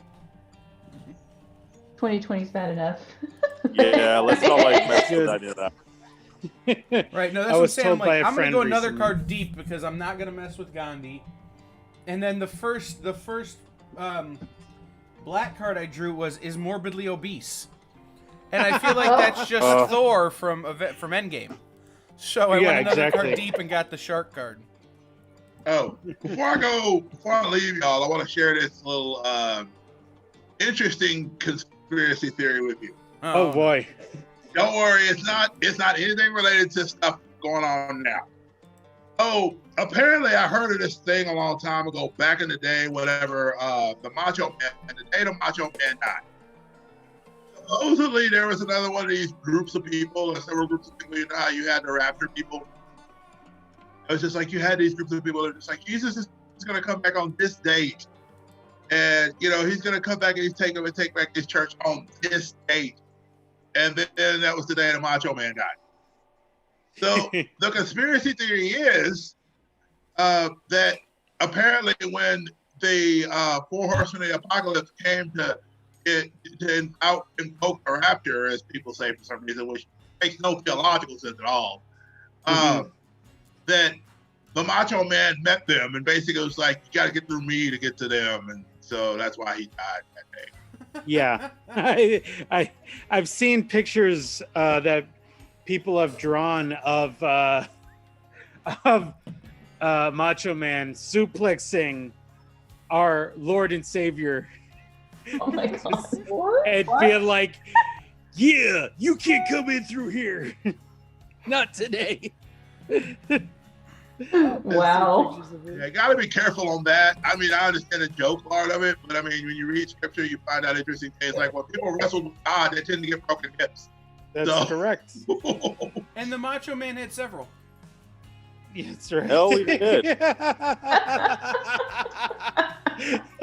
Maybe he wrestled with God a bit too much here. Yeah, you didn't count on me bringing the pro wrestling, background. I'm all right with that. Yeah, we've had whole shows on the different pay-per-views and stuff like that, and talk about favorite wrestling moments and things. Yeah, we have. Oh man, we've cut promos on each other. At some point, if we ever meet, we gotta at least do a video. I think so. Where we're cutting promos in front of each other. Yes, Will and I have been having quite the time with podcasting together. It's been a journey. It has been, for sure. But thank you for inviting me out here, Will. It's been amazing so far. Awesome. Well, learn well. These are some great masters you're in the room with. I agree. So, speaking of masters, I will bow out. You guys be blessed. Kyle, what time in the morning do I need to be in and ready to roll? I know we're doing the kickoff is it 10 Eastern? 10:40. We're live at 10:45. No, 10? To make sure everything works and everything. Probably be a good idea. I probably won't pop in until 10:30, but yes. Okay, so around 10:30. Okay, that's good to know. William, sleep well, buddy. All right, Thank y'all you, take Will. care. Be blessed. Thank you, Will. It's been a pleasure. Nice to meet you. Yep. Same Bye, here, Will. Jen. Thanks, Will. We'll Take see care. Kyle, I will send you stuff before I go to bed. Can I post this stuff, or do you want you. In what? me to just like Facebook? Just say this is what I drew type stuff. Oh, make sure you send it to the email, Yeah. because that's just gonna get sent to whoever at Space Cadets runs their eBay. eBay. Okay. So yeah, if you can make sure you send it there, that way it's just one of those. It's much easier to give them to forward the emails Yeah. than it is for me to have to download and send everything. All right. Hold on, I gotta spotlight this. Jen, that's awesome. Wow. I gotta fine tune it a bit while it I love dries. it. I love it so much. Oh. No Jen, Batman. Jen, I hope to win at least one of the rabbits that you did, because those rabbits Yeah. are beautiful. Oh, thank you. Thank you guys for having me on here. I'm going to have to skedaddle because it is. That's when it's Okay. still very, very wet, but they need some fine That's tuning. so good. I love all of them. They look Yeah. I amazing. may have to, like, if I can't win, don't win one. I may have to commission one and just be like, hey, Right. what's your rate? I need a bunny rabbit. Can you do rabbit pinhead? William, there's gonna Something like that. we're all Oh my screwed. god, We're gonna be that would be commissioning awesome. anyway. Hey, what? Rabbit Pinhead. I said we're all screwed because we all want to now commission. Uh-huh. Being the side has been awesome. I mean, I know that we're not gonna be able to win them all. Yeah. Yeah, I for just need to sure. win one. I'll be good. Yeah, I want to buy all of them. I want it meow. If I buy all of them, then I'll have no money for other stuff. So Right now. Exactly. That's my that favorite. mushroom Wow. is the God. story on the mushroom. I need to know. I started drawing these guys. A Character Design Challenge is a Facebook group where they post prompts, and this month's prompt was Fairy Kingdoms. And for some reason, I've been drawing these little mushroom guys, and they've just stuck with me. And I submitted him. Of course, he didn't win, and he didn't get anything, but I submitted it just because I wanted to. And then I've just been stuck on these little mushroom people. Is like- is the mustache supposed to be Ruelford Brimley? I don't. I don't think Well, I mean, so. he did just pass away, but I mean, at least eating mushrooms, we won't have to worry about diabetes from those. But see, I've got several. Like I was trying to draw something a little bit Diabetes. more complex, but then I came back to these Wow. little guys, and I just I love love your them. shading. Your line work is so pristine. I I enjoy do it. like that too. Thank you. But For I've sure. been world building is what I've been doing, Wow. and I've been doing all these little world building, and then I made this sketch, which I'm turning into a painting. And one of my friends is going to write a story because he was inspired by it. And I'm like, I'm really good at character development, but then I'm like, okay, you have this really cool world and awesome stuff happens. Like, I don't know what to write. So he's gonna write, and I'm just like, right now it's still in baby phases. But it all started with this little guy. I And, love it. and it's just you're gonna see a lot more mushroom people, from me in the future. I love it. That's awesome. Mushroom people. This is my little sugar powered robot boy. He's been the world I've been building around for a bit. Yeah. I love it. Sometimes it's stories about him. Other times Pencil it's about Ninja. stories about stuff he either reads about. I did one book called Pencil Ninja's book report on John Henry. Mm-hmm. So I just had him talking about why he loved the story of John Henry so much and how it inspired him. That's cool. So that was kind of a little children's book that I did. But then this is just more of like a little mini comic that I got to do. So this is Harbinger. So I blame Jingles Rascal for this because he Oh, introduced no. me to Pathfinder. No, don't blame me. Well, for introducing me to Pathfinder, you gonna tell me you didn't do that? Oh, Will, you want I- to show I- everybody? You want to show everybody the demo of Danged? The demo of Dang. Okay. Oh, well, danged! You got Dang, danged with you? Yes. Oh shoot, where is it? All right, hang on a second. I've been needing to see danged because I've been hearing about danged. It's But I haven't it's a seen Cadets Danged. Con exclusive. Brand Cadets new, Con available this exclusive. weekend. Yep. Drum roll, please. So, actually, I got more than just Dang the show. Some of y'all get to see the surprises. You turned your camera on. There you go. Yeah. Yep, I was There we moving. go. Okay, so first things first, this is the throwback comic cartoon sketchbook. Ooh. Mumra, never living. Yeah. So it's a short little thing. I mean, we've got little characters from different cartoons. And Mr. Some T, old, apparently. Mr. T. Mr. T had a cartoon. I The best understand. cartoon. He's scared to fly, though. Oh, that looks so good. Captain Caveman, I've seen him for a second. Looks awesome, Will. And that's kind of the freebie if people buy stuff during the con. I got some prints. So it's Harley and Punchline.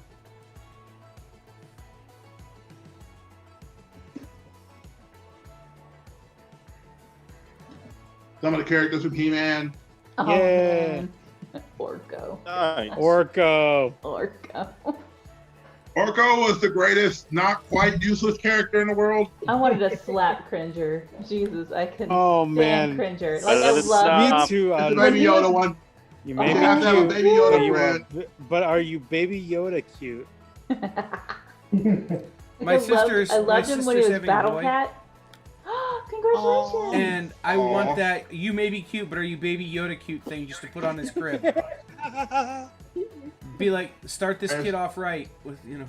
The Batman Who Laughs. Yep. The Batman Who Laughs. Very cool.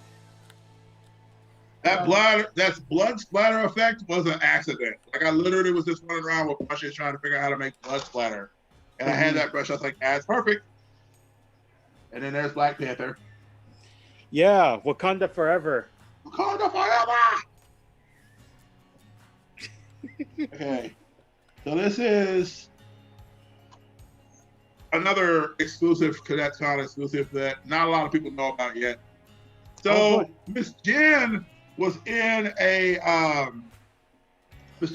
live chat one day selling books, and she accidentally said Transformers instead of Transporter Morphers instead of Transformers. And so the chat in the room that day started coming up with the storyline about Jason Statham and Mark Wahlberg fighting for some reason involving the Transformers. Transformers. Oh, that was that one, yeah. Yeah, so if you look at this one real close, you see Miss Jen kind of gets a cameo. That's funny. This is Jen Comic book King. story. Yeah. Yep. Yes. So, and then this is the cover for Dang's. Cover, front and back cover. That's what I got to cut before I go to bed. So, Danged. Dang. I love it. So then, of course, I got pages I got to cut and do the stapling for. So that's why I have to kind of get off of here so I can do that. So that way I've got that stuff ready to go because after Saturday AM is me. Yay! Will is second up tomorrow, following Saturday AM. Mm-hmm.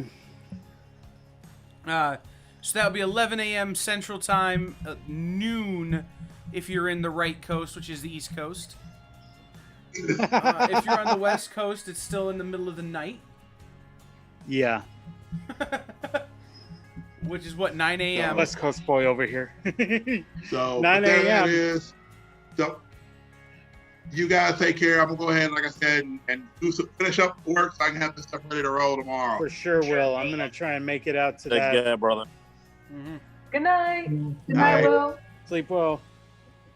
We got to cut out too. Yeah, we I got wanna- a lot of I stuff want to going highlight on. this. I want to spotlight this video or this shot here So of the Gorgeous. final product.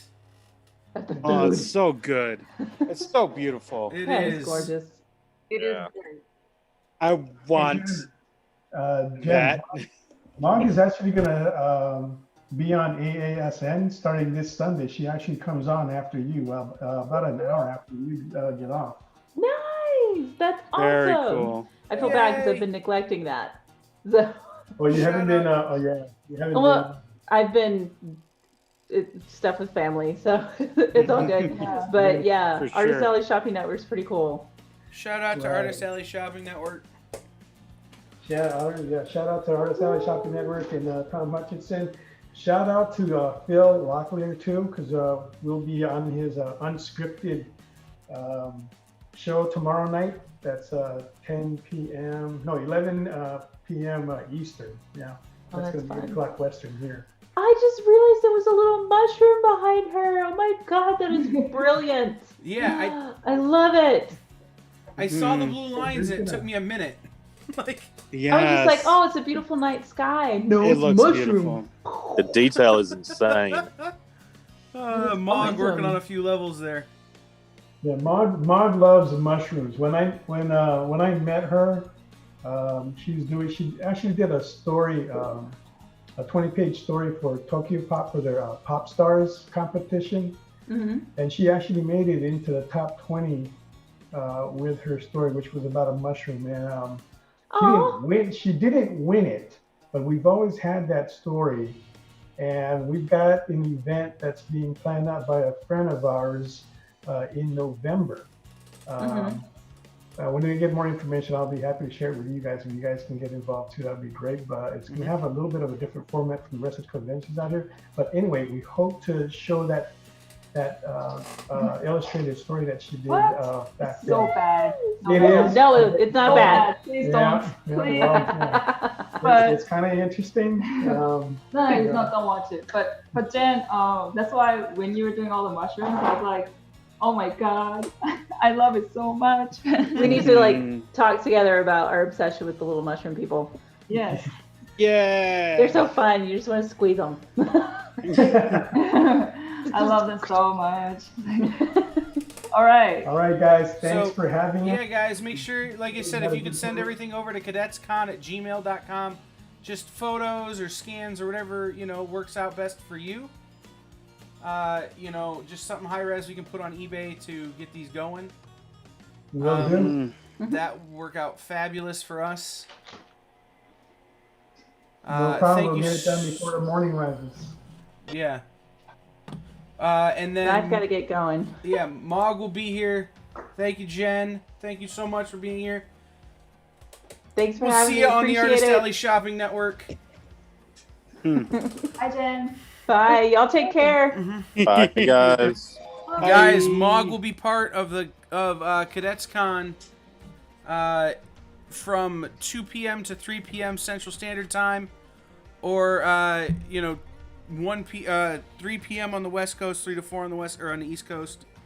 Oh man, time zones are hard. 3 to 4 on the East Coast, 2 to 3 on Central Time for Mog tomorrow. So Jingles, you're the only one left, man. Okay, well then I'll just finish up the sketch really quick and then finish off the rest of it later. Absolutely. So, but I'll show what I got so far. Yeah, absolutely, man. I'm actually kind of proud of it. Awesome. Because I'm gonna check and see who said it, but I think it was Robin was saying something about the Hercules TV show, and I said to myself, "That's a brilliant idea." Hercules so I'm using Kevin Sorbo's identity a little bit, but here's a little bit of what I got so far. I like that. That's cool. I do too. As much as I dislike Kevin Sorbo, I like that. Everyone does. But... Kevin Sorbo and I have a blood feud. Okay. He tried to have me thrown out of a convention. Oh. Yeah, you know what? I feel like that is more than enough reason to have a blood feud with Kevin Sorbo. I'll share that story while you keep working, and then I'll go through the schedule and we'll wrap up here for the evening. So sure, sounds years great. ago, Kevin Sorbo made a movie called God's Not Dead. Kevin Sorbo had found religion and made a movie called God's Not Dead, and I don't have a fundamental problem with the movie, other than that it wasn't very good. Right, I've heard the same thing. But then he announced God's Not Dead 2, which in my brain is just... How much more of a point do you have to prove after the first movie? You know what? Yes. So I got on agree. Twitter and I go, today Kevin Sorbo announced God's Not Dead 2 Enter the Thunderdome, where Kevin Sorbo will reprise his role as Hercules, and The Rock will be joining him as Satan. Oh. The Rock, I showed The Rock at a convention, and he thought it was hysterical. Kevin Sorbo blocked me on Twitter after berating me in my DMs about mocking the Lord. Yes, Keep in mind, I feel that. I'm an ordained minister. Mm-hmm. I'm not mocking the Lord. I'm mocking bad filmmaking. Yes. Yeah. Kevin Sorbo couldn't get over it, so I went up to him at Motor City Comic Con in Detroit, Michigan, and said, "Hi, Kevin Sorbo. I'm so and so from Twitter. You said I mocked the Lord. I was wearing a collar and everything. I just wanted to, let you know that I wasn't mocking the Lord. I was mocking movies that don't need to be made." And he tried to have me removed from the convention. Oh. Sheesh. With your collar on and everything? Yeah. That's amazing. Kevin Sorbo, not on my list of people to hang out with ever. Fair enough. So, a Christmas present for him? Huh? No Christmas present for him? Nah, he's not on my Christmas card list. So, But Xena would. although that's what's hysterical, Ship, I'm low-key friends with Lucy Lawless. Hey! Because... Huh? I hate you now even more. Like, seriously. Well, here's the thing. I've only met her twice, really. But I've done business with her husband, who's a producer. One of the her ratings, husband, right? Her husband was part of the crew that put together the Evil Dead films. Yeah. All right, all right. But he still produces a lot of movies and stuff that are made in the greater Detroit area. And so he helped us finance a short movie we did, probably a decade ago now. Starring a couple of actors from the Detroit area, one of whom is the president of the Michigan chapter of SAG-AFTRA now. And he helped us get the funding together to shoot the movie that never got released, but we made it at least. So, but I see him at cons where she's at, and so we start to talking, and then I talk to her, and it's like I said, it's low key. She wouldn't know me from Adam unless he introduced us again. Right. So, like I said, I am a guy who knows a guy. So, yes. Just so you know, if you're still out there watching on the U-type tubes, tomorrow's schedule is as follows. I'm going to give them to you in Central Time. If you want it in Eastern Standard Time, you can add 1 hour. If you want it in Mountain Time, you can subtract 1 hour. Or if you need it in West Coast Time, subtract 2 hours. If you're in Newfoundland, add 2 hours. I did one whole schedule of this, one whole pass that we published and we're sharing around in Newfoundland time. Here, let me spotlight this. Spotlight video. Nice. I like how it's either a shark that's really far away or it's a baby shark. It's a little tiny shark for sure. I kind of thought it was a baby. So in my brain, it just needs it in the back. We just need how's that go? Do to do, do to do. No, do not pass a baby shark.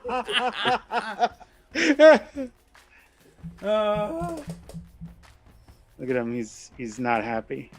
No, he wouldn't be. Because he's being ripped on Twitter. Yeah, he's being made fun of on Twitter. Mm-hmm.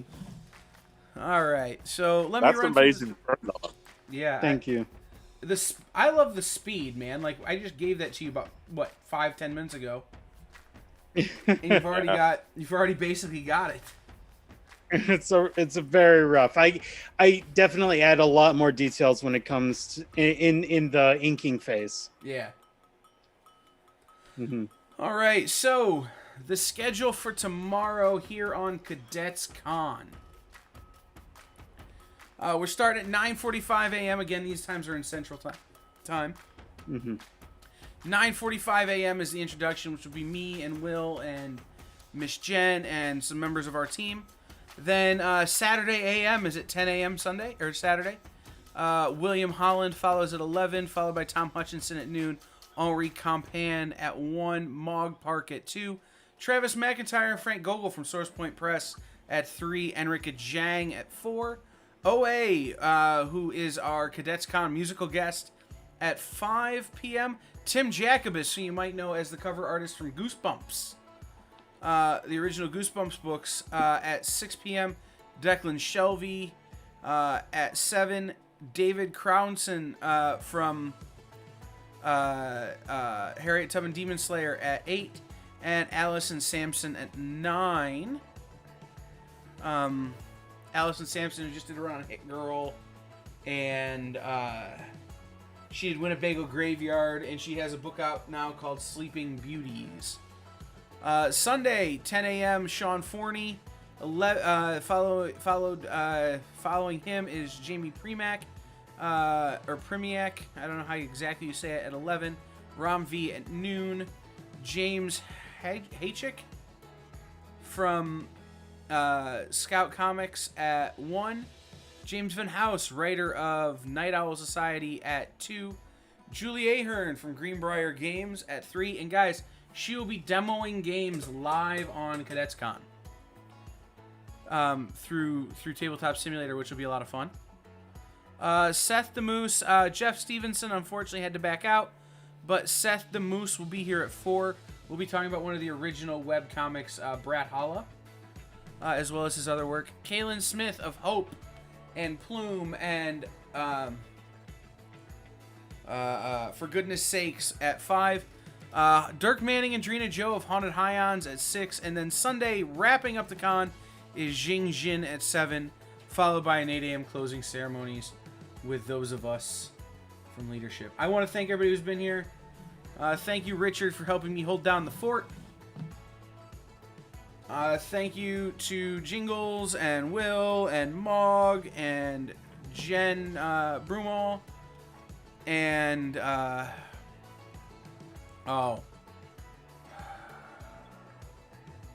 gonna forget his name. Jay Odin. And I have his email. That'll remind me if I can click on the right things here. It's an F, and second name begins with F. Oscar Fong from Saturday AM, as well as everybody else who tuned in. Robin, you've been here since the outset. I appreciate you being here. Mm-hmm. It's been fun. Thank you. Everybody who's been watching live on the internets, thank you for being here. Make sure you tune in tomorrow for Cadets Con, guys. We've got big stuff planned, fancy stuff. It's going to be a lot of fun.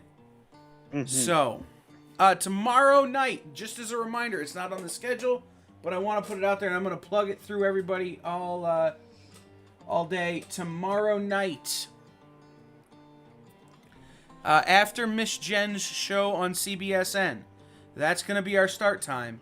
We are playing Nerdcular Warfare, sponsored by The Woodlands Online and Kingdom of Geekdom.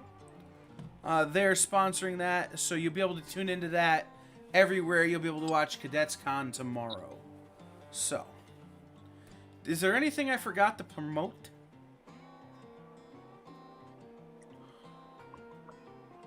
I can't think of anything. Don't think so. So, we will see everybody very, very soon. I'm going to roll the intro video again to take us out. Mm-hmm. We will see everybody very, very soon. Bye, everybody. Bye. Good night, y'all.